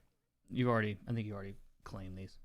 Um, but anyway, so this is drawn by Mike Mignola from Hellboy, and I think these kind of pages are really good for like working out simple palettes, simple rendering styles, because that's pretty much what works on on Mike's work, and he's almost always colored this way, very flat. Um, I do think this works. I think it works fine. It's one of those things that I don't know, and just because I know your goals, Jason, is why I'm asking this. But like, I wonder, and I would be really curious. I don't know if I doubt I have any editors watching this. They never chime in if they are here. But I would be curious about like what an editor would say or what they would think about these pages in a portfolio. That's what I'm actually curious about myself. Is because it's like so much of the strength of it is in the line work. And I mean, obviously there's not a ton of rendering. There is some, but I do wonder about like you know what I mean? Like just because it's like you could take someone with almost no coloring knowledge whatsoever, and again, this is not a knock on your work here at all, but you could take someone that just like thinks coloring is like a coloring book, and if they had any sense at all of any color theory skills whatsoever, it's gonna look okay. Like at minimum, I feel like. I mean, I'm not saying you can't screw this up because you absolutely could. But I wonder about that. I do wonder about that myself. But I think this is good. Shockingly, I know. But like it's very simple, but it's how he gets colored a lot. And the only thing, like, looking at all of these like as a set, is one thing you'll notice very often is like colors should shift with like the mood. You know what I'm saying? And I don't get that sense with this. You know what I mean? Because it's like here he's hanging outside a restaurant, and then the dog shows up, and then it doesn't really change. Portfolio or not, it was fun. Oh, absolutely. I bet it was. Um, but I would like to see a shift there. You know what I mean? Where can kind of crank things up a little bit in the fight scene. You are limited in what you're and how much you can do though when you're talking about doing this flat. and you still want to make it seem like the same location. But I think you can play around a little bit more with like more intense colors and things like that in the fight scene. Um, Other than that, I don't know what else to say about this. I don't know how to talk about this stuff because it's like it works. Like, of course it works. Uh, yeah, I don't know. I don't know. To me, there's just certain artists that like their stuff is so iconic. Yeah, I don't know. It's hard to describe. I like how you just straight out put yourself in the credits down there too. Nice. You and John Byrne together again. Very good.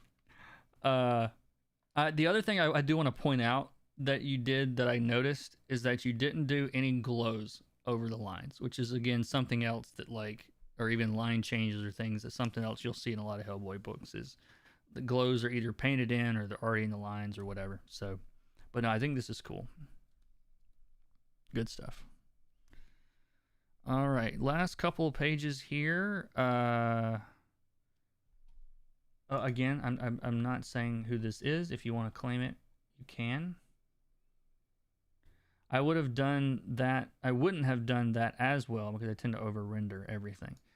The thing is, it's very, very easy to over render this.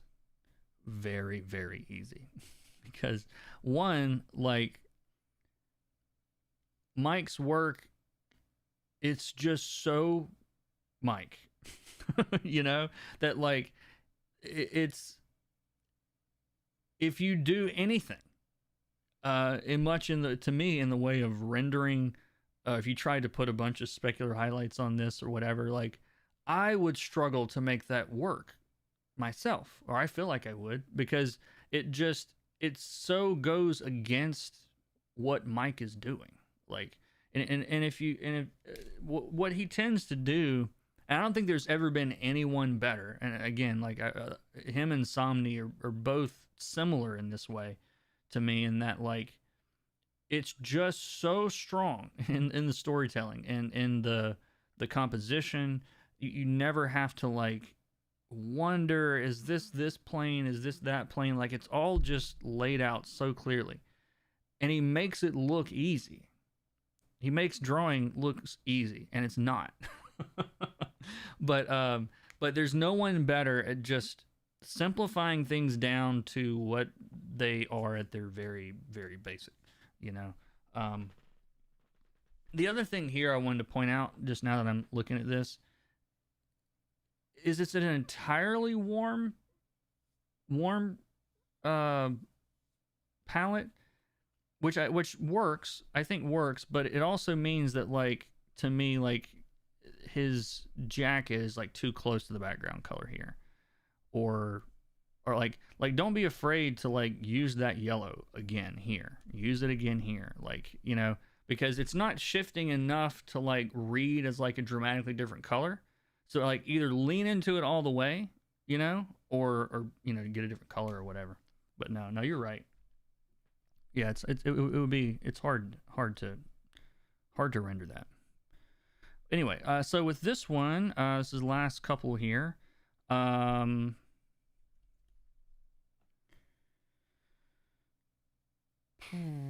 Is that a different panel? Or is that...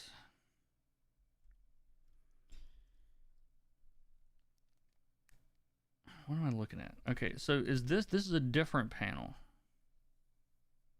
than this, right? This like,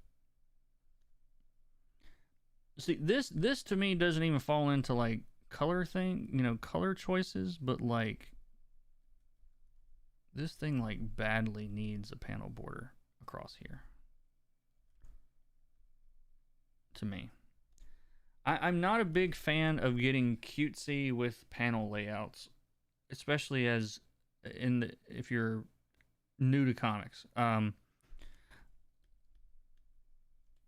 I just can't quite tell if this this has to be a different panel. You know, it's a different panel because here's some sky back here. I see it now. Like, here's the problem with this page. Just before we get into anything specific, I do think the color choices that are there, as far as like the palette itself, doesn't clash or anything like that. But like a lot of these pages, like readability, like this looks like one panel at first glance. Okay. Because you've got really only silhouettes up here, and then you've got all of the perspective from this page that seems to follow. And so this feels like a horizon line, even though it's not.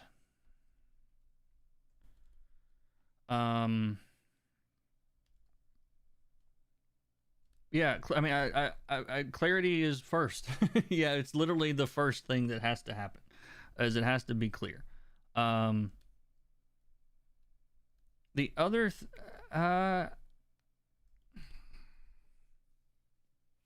the other thing I think with this, just throwing it off to me, I'm trying to figure out why this looks so flat to me. I think it's because there's not a lot of depth in the color choices. You know, like the color of this building and the color of this building are the same. And same as that building, that building, that building, and that building. Like they're all the buildings are identically colored. And so you don't really get much of a sense of depth because they're all, your brain just says this is the shape, you know.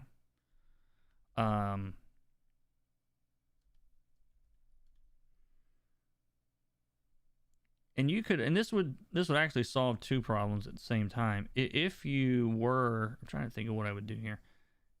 If this was all just pushed back a little bit, maybe. I don't know if that's the right way to go with that or not. Yeah, it looks a little too hazy or something. But yeah, I would do something to separate this background from the foreground. And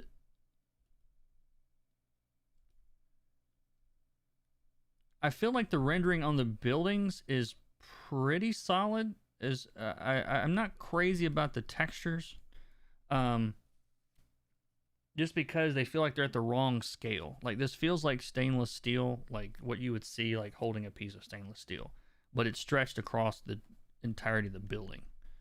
I'm not a huge fan of just texture everywhere because it tends to flatten things out. Same thing with these trees. Like I'm not really getting a sense of shape with the trees.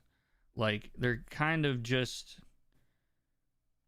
the lighting on it feels very random and doesn't really feel to show any kind of direction or whatever. It's like, so that's another thing you could do that would help, is to make sure that some of this looks like it's, you know, facing up. And I'm not saying what I'm doing here is good. It's not. I'm trying to make a quick example of just making sure that these shapes actually look like shapes instead of just like throwing down a, you know, a rough texture on the trees, which is what I think happened. But yeah, other than I would get a panel border across here maybe, or either do something to really separate this, because as it is at the moment, this whole section looks like it's one thing. And on this, I think this is okay. I think the rendering on it is doing, the rendering is a little soft, I think, kind of everywhere. And it's hard to tell like what's light and dark. You know what I mean? It's like there's not enough difference in the light side and the shadow side. And you're doing some neat stuff. Like I'm seeing like the light coming through that. It's like a neat choice, but like I'm not a big fan of just like airbrush everything, which is kind of what this seems to be. Like there should be some harder edges in there and some softer edges, and it looks a little unconfident in the rendering. And if it's unconfident, try less, especially if you're just beginning. Like instead of thinking I need to add a lot of detail, think like, let me just do one light and one shadow. Like try to simplify the rendering until you feel a little more comfortable with the forms. Because that's something, it takes time to get better at. From the big picture standpoint on this, I think this works pretty well. I can tell what's going on in every panel. There's nothing that like feels awkward or anything to me. I do think it works. The big picture stuff I think works a lot better on this panel or this page than the last one. But I think it's a little over rendered. We just talked about that on a different page. But yeah, I think it feels a little overcooked in the rendering to me. Think simpler. Think big, simple shapes. Simple light and shadow to begin with, and work up to doing more is what I would say. Anyway, that's it. I think that's all the feedback. How am I doing on time? We got a little bit of time. So I've got a little extra time here. Do you guys have questions about anything I've talked about, or is there something that you want me to cover that I have not covered, or anything for that matter? This class is y'all's class. I think that level of rendering works well on the close-up of the hands. Yeah, it wasn't that bad on the hands, just because it was clearer. I think is why it worked better. It was more clear. Or that would be my guess anyway.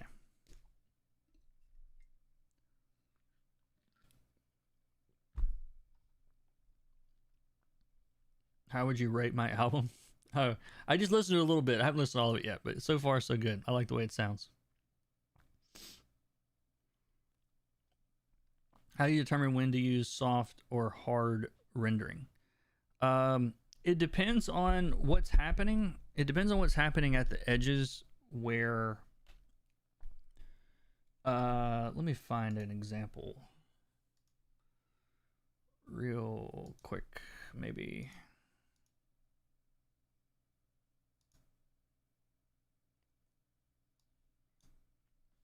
Nope, maybe this will have an example we can talk about. It all has to do with the transitions between light and shadow and what shape the object is. So like, and this is we're strictly talking about like realistic, hard edges or whatever. So like,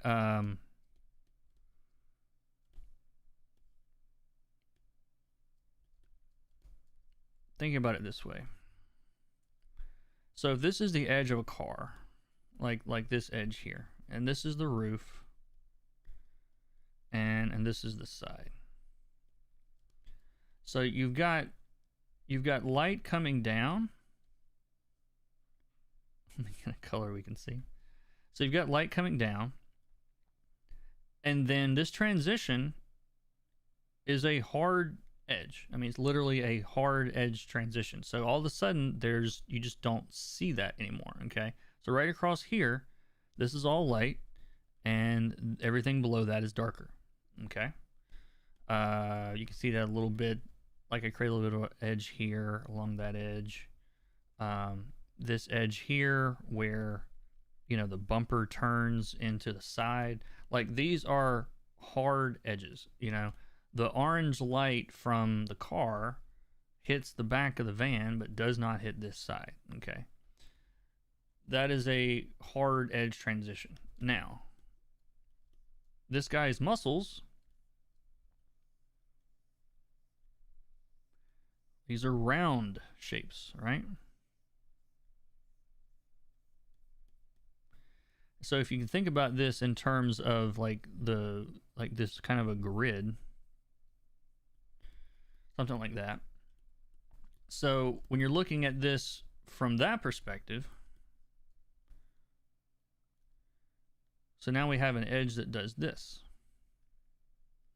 And our light still is coming down, but this is, in this case, they're all reflecting back the same exact angle because the angle is the same.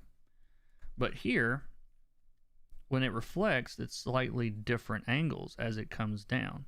And so you get the light hitting it very strongly here, and then there's less and less of that angle that's hitting as you turn around this corner here.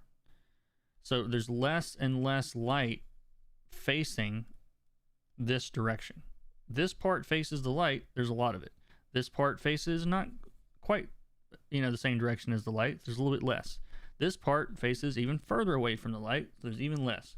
And this part faces away from the light, and so there's none of it. And so what you end up with, hold on a second. I gotta undo all this because I actually did this on the wrong layer. I guess I can just not save this. But anyway, what you end up with though in those situations are softer transitions because the light is hitting a little bit less as it goes around, as opposed to, an edge that is a little bit, well, like in these cars and stuff where it's like it's completely one or the other, I mean, that's a really obvious example of that, but technically that's one of the things that determines whether or not something's a hard edge or a soft edge. It also is determined by things like the surface texture. A lot of times when you have things that are metallic, like that bumper there, or even the little bit of shine that's on this foot, like those are harder edge lights for a different reason. It's like they're harder edge because they're specular highlights, and those tend to have a harder edge on really smooth surfaces. Now, if this, let's see, what layer is that on? It's been a while since I worked on this.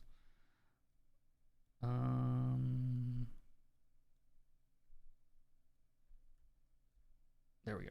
So like if this shoe was not shiny, if it was more like matte, M-A-T-T-E, then this is going to blend more into this edge in places.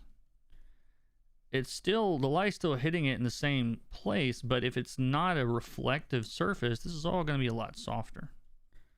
And you wouldn't get those like really hard edges. So this is already looking like it's scuffed up and stuff, like it's not as clean. And it's because the texture is just rougher.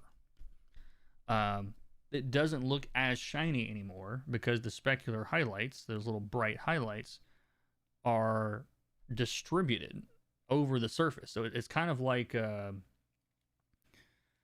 think I've got an example that I took outside. Let's see. Yeah. Perfect example. You guys can see my photography work. What are you doing? There we go. So like, this is my high quality photography work here. I did this to talk about surface texture. It's the same exact thing. So like if you don't know, a basketball has a pebbled part that is allowed you to grip it better. And then there are these black strips, which are a different material, which reflect differently.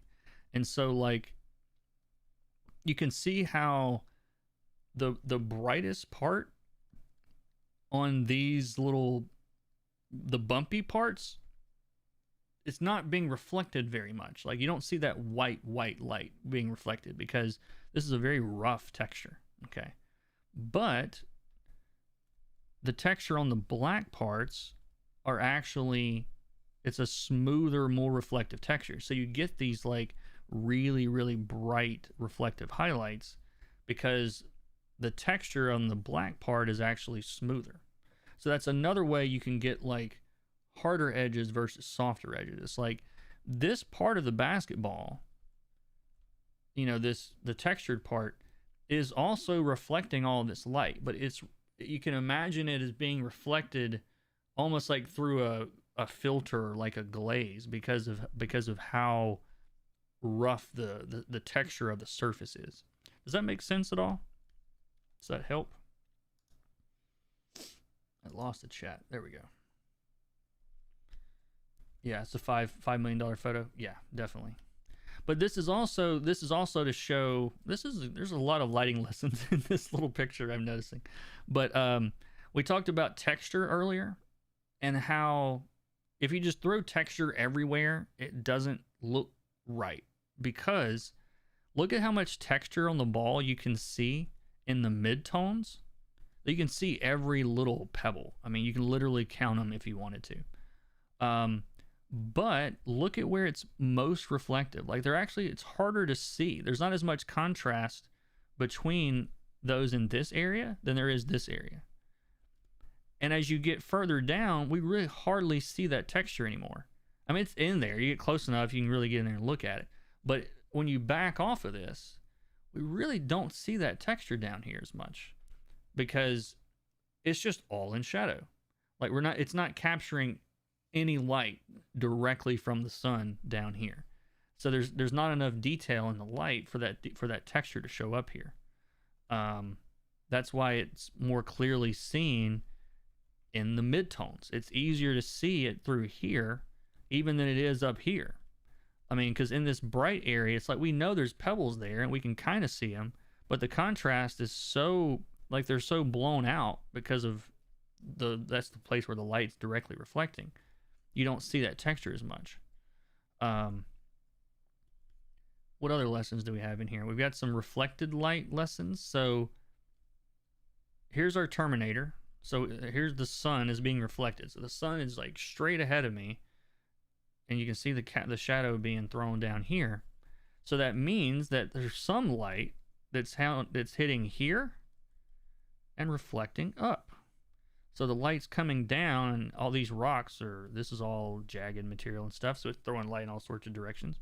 That's why you can see in the shadow of the ball, you can see these little white or light colored ridges, because that's reflecting off of the ground.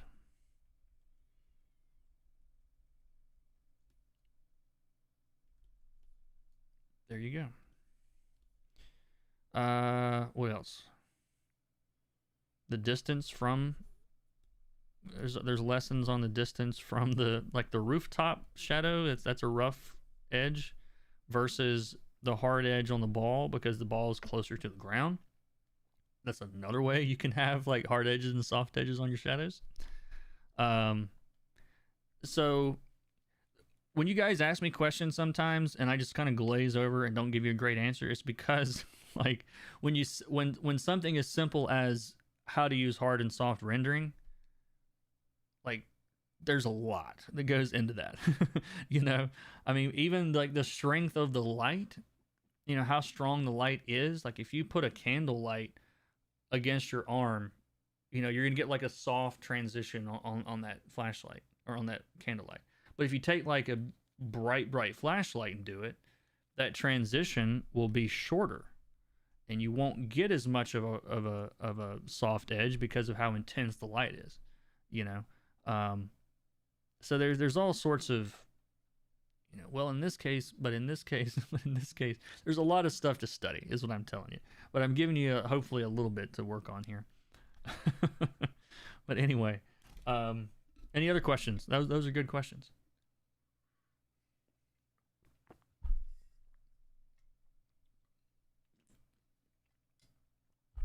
The other thing to keep in mind, just for anybody that's new, a lot of what I'm telling y'all,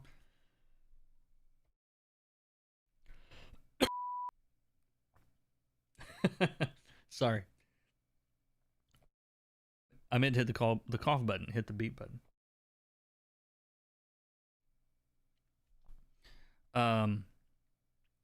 What was I saying? Cough threw me off.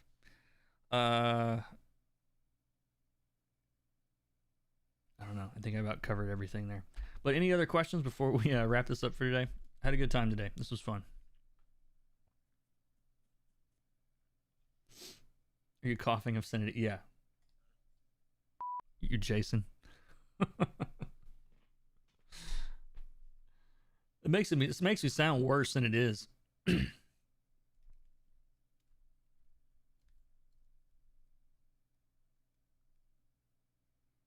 Yeah, these are the set of photos that I took. I did a video on like whatever real life multiply mode or something because I was trying to like figure out like mathematically like if I make a new multiply layer and try to match the shadow color, like it's not an accident that it's like if you look at the actual color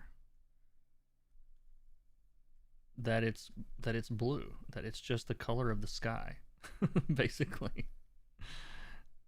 But yeah, I like to try to mess around and let's see, that's a little too purple. Yeah, like right there. So like, so yeah, there you go. It's a darker version of what is effectively the color of the sky. So anyway, definitely helping me. I'll have to watch the stream back again. Cool. This stream will only be available to members. Just remember that. So feel free to watch again. Pay up. I've been reading, watching lately about how painting in bright light, sunlight colors tending more saturated around the Terminator. Is this something useful for comics? Yeah. I do that a good bit. It depends on how much detail I'm putting in the rendering. Like that's like a bit of an extra step for my usual process. But yeah, they do tend to get more saturated there, and it's kind of like you'll see it a lot in comics on skin, especially like subsurface scattering and things like that. But even other objects can. There's a lot that goes into light. Like we simplify things quite a bit. But I know what I was going to say. What I was going to say was a lot of what I've described to y'all today, in general. Let me make this. I have to remember this effect. That does a really good job of taking a shiny surface and scuffing it. Is to take a shiny surface and scuff it with the smudge tool. I'm going to have to remember that. But what I was going to say is a lot of what I'm telling y'all is very much like very real world light scenarios and how they actually work. To Chris's point, a lot of this stuff, you know, there are levels of this that you're going to see in comics, and there's other stuff you're going to see. It's like, well, that completely breaks the rules. Exactly. Like I'm giving you guys like pretty general advice on a lot of this stuff, but keep in mind that like if you're doing a book that like that does not apply like does not adhere to those rules, like that's a thing. Like you can have like really graphically colored comics, especially like I'm thinking about people like some of Jordi Belaire's work. Who else is off the top of my head I'm not thinking about, but like even the new what's that new book by Tom King? Like there's I can never think that artist's name. But like what he's doing in the colors in that book, like do not follow, you know, the laws of physics, and it looks incredible. So, but you have to know what the rules are in order to break them. You know what I mean? You look very happy doing this, and that makes us also happy too watching this lesson. I am. This is I don't talk to a lot of people in my day-to-day life, and so I'm just happy to talk to anybody. And so, but especially people that are interested in color, because in the real world outside of this, nobody cares about this stuff. So yes, I am happy. This is one of the highlights of my month to do this class. I enjoy it quite a bit. They still follow the rules of storytelling. Absolutely. Let me see if I can find an example of one of these real quick. Human Target is the one I'm thinking about. I got to pick up this book. Human Target comic. let me see. This is one of the best looking projects that I've seen in a while. Let's see. I'm trying to find. Yeah, here we go. I'm just trying to find some examples of this to show y'all, like, when you see stuff like this, that this doesn't fly in the face of what I'm doing. Like, it's riffing on some of the stuff I'm telling you about. It's like, obviously, like, if I was critiquing this, I wouldn't be like, all right, so actually this shadow would come down and then this would, like, no, we're not doing that.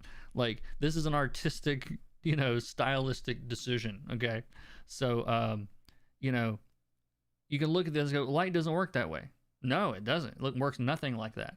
Like, it doesn't have to, though. So, again, this is someone very much at the top of their art game. And I love it. Love it, love it, love it. Let's see what else. I'm trying to find, like, there's not a lot of artwork. It's not a cover. It looks like Greg Smallwood is who this is, by the way. Yeah, like, look at this. This is incredible. I love this. But it's still, to Maria's point, it's still doing a lot of the same things, where you have, if you look at the majority of this panel, for example, the majority of it is this brown color. So that's kind of establishing the pattern that he is then breaking in the places that he wants you to notice.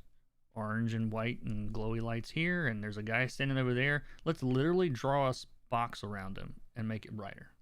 Like, it's like the purest form of like storytelling to me. Like, it's very, very straightforward, and then also decisions that I would never have thought to make. So yeah, this is all so good. Really, really good. So yeah, I feel like I had a disclaimer myself a little bit there. I don't want you guys to think that I'm dictating to you how you should color anything at all. Yeah, I can't find many. I don't know. This book might not have been out very long. I can't find too much in the way of interior line art, but yeah, I need to find it.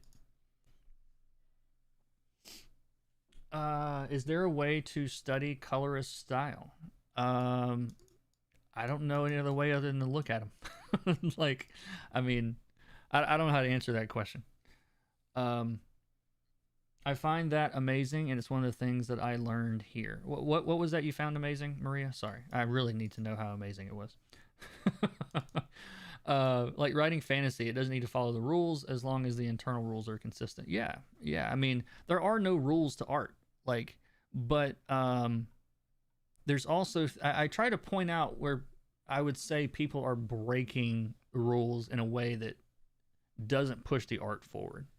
Is that fair to say? Like, I think that's probably what if I had to explain what I'm trying to do here, that's basically it. Is like, if you're doing something that flies in the face of what generally works in storytelling, I try to point out those things.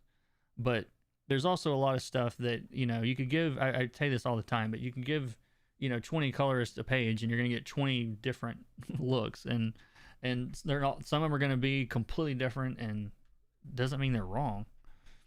So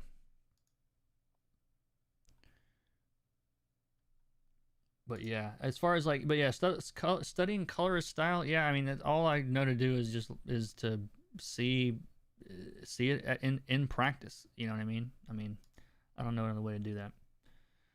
The fact that the first thing you try to do is serving the story, not trying to be the best coloring artist in the world, just serve the story. Yeah, I mean, that phrase used to bug me because, and that's why I've tried so hard to explain it over the years, is because I remember watching tutorials and people were like, well, you got to serve the story. I'm like, what the hell does that mean? I'm like, what does it mean to serve the story? Like, that's what I'm trying to explain most of the time, is how the story can be served, and there's a lot of ways to do it.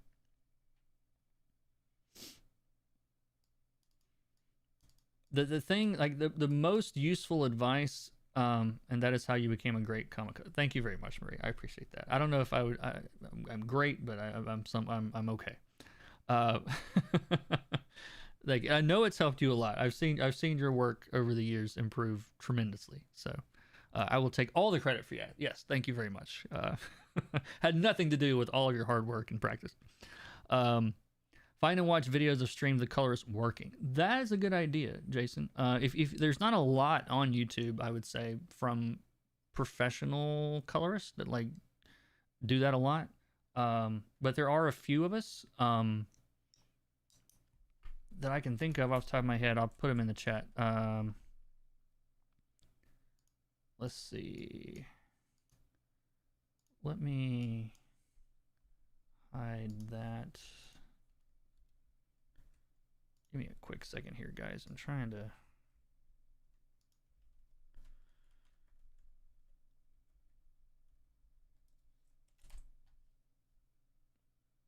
There we go. Alejandro Sanchez is someone I would absolutely recommend people follow. Keeper, that's right. Keeper does time. You can, what is your channel name, Keeper? I'll link it in the chat. Alejandro is he's one of the top colorists at DC, and his work is just time lapse stuff. But if you want to watch, you know, him color Joker for 13 straight minutes, you can really see every single choice that he makes. And so this kind of stuff is really useful. Like, I love watching stuff like this. Like, I picked up tricks watching this last week or whatever, whenever this came out. But I'm like, oh, I never thought about blending the shadow from the side or whatever. It's like you'll pick up little things along the way that help. And I don't know who else is a colorist that's actually like a working comic book colorist. Yeah, there's not many. Nick Filardi. I don't know if he's doing a whole lot with YouTube right now. I know he streams some, but yeah, Nick Phil. Yeah, he didn't do a ton of YouTube stuff. But Matt Hollingsworth, yep, he's on again. He doesn't do a lot of stuff. I will link his stuff too. Nick's mostly on Twitch now. Yeah, I think I'm about to start playing some games on Twitch like late at night or something. I gotta do something to get out of my head. So if you guys see me on Twitch, it's Kurt Colors is my name on there. But I'm gonna start playing some Final Fantasy 14 or something. I think I need something I can really sink my teeth into for a while and have some other people to play with. I miss that. I used to be a WoW guy way back in the day, and I hadn't played WoW in years. But I think this channel doesn't have any content. Okay, well, maybe he took all his videos down. Interesting. So maybe don't watch Matt Hollingsworth. Yeah, is that? I thought maybe it was because I was in incognito mode or something, but they're just gone, huh? Oh, I closed the window. Yeah, I think a lot of people, I don't know. I mean, maybe he just he didn't get enough views or something. But yeah, they're gone. That's unfortunate. He had some cool videos.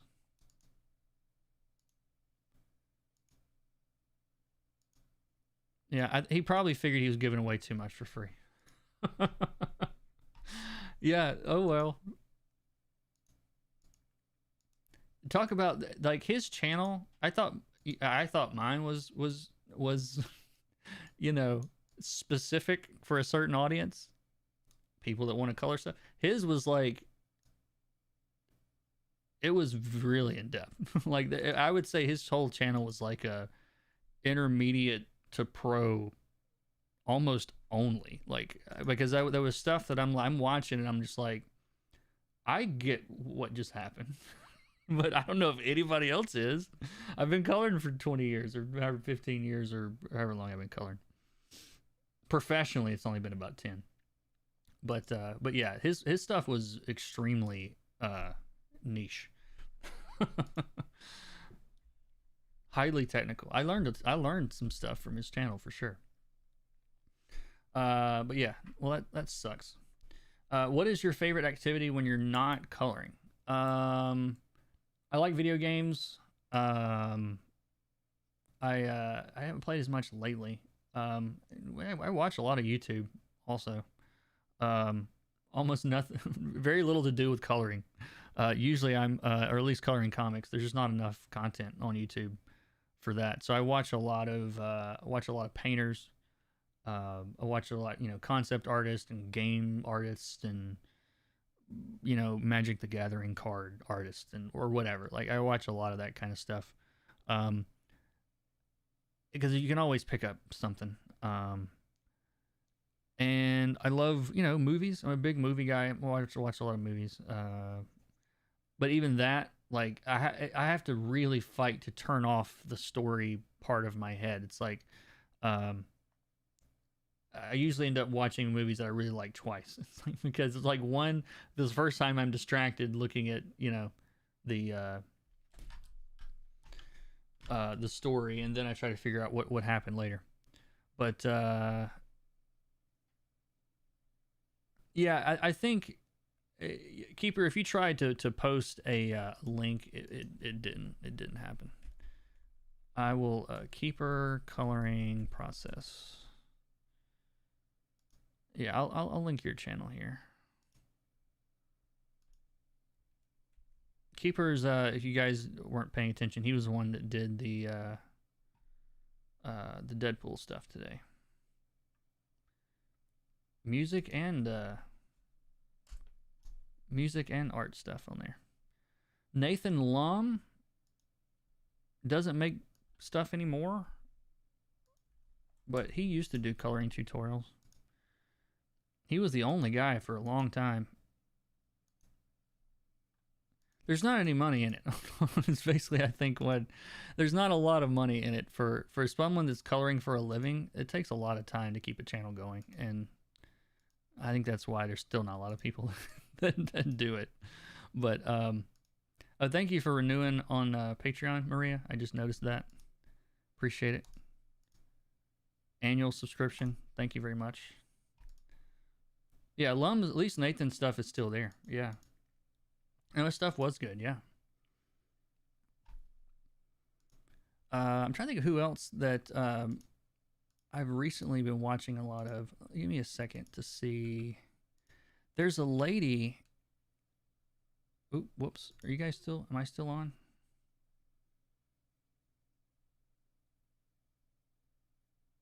Okay, I am. I thought I lost it for a second. This lady is.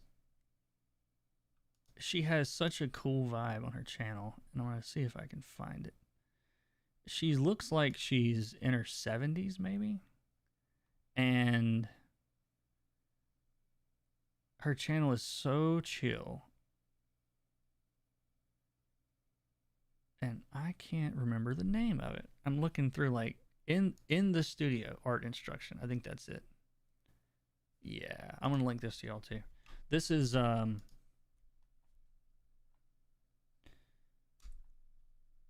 yeah, Borodante, of course, Borodante. I talked about him a lot. But yeah, Boro CG is his channel name. Obviously, like Marco Bucci goes without saying. James Gurney goes without saying. Like I'm just kind of assuming you guys know all of those people. But for actual like art instruction stuff, like I like a lot of these videos. But yeah, this I just linked in the studio art instruction. It's an older lady, that she just does real chilled out videos. I like her videos, and she's really good with color and painting, and it's all traditional stuff, but it all applies. Almost all of it applies.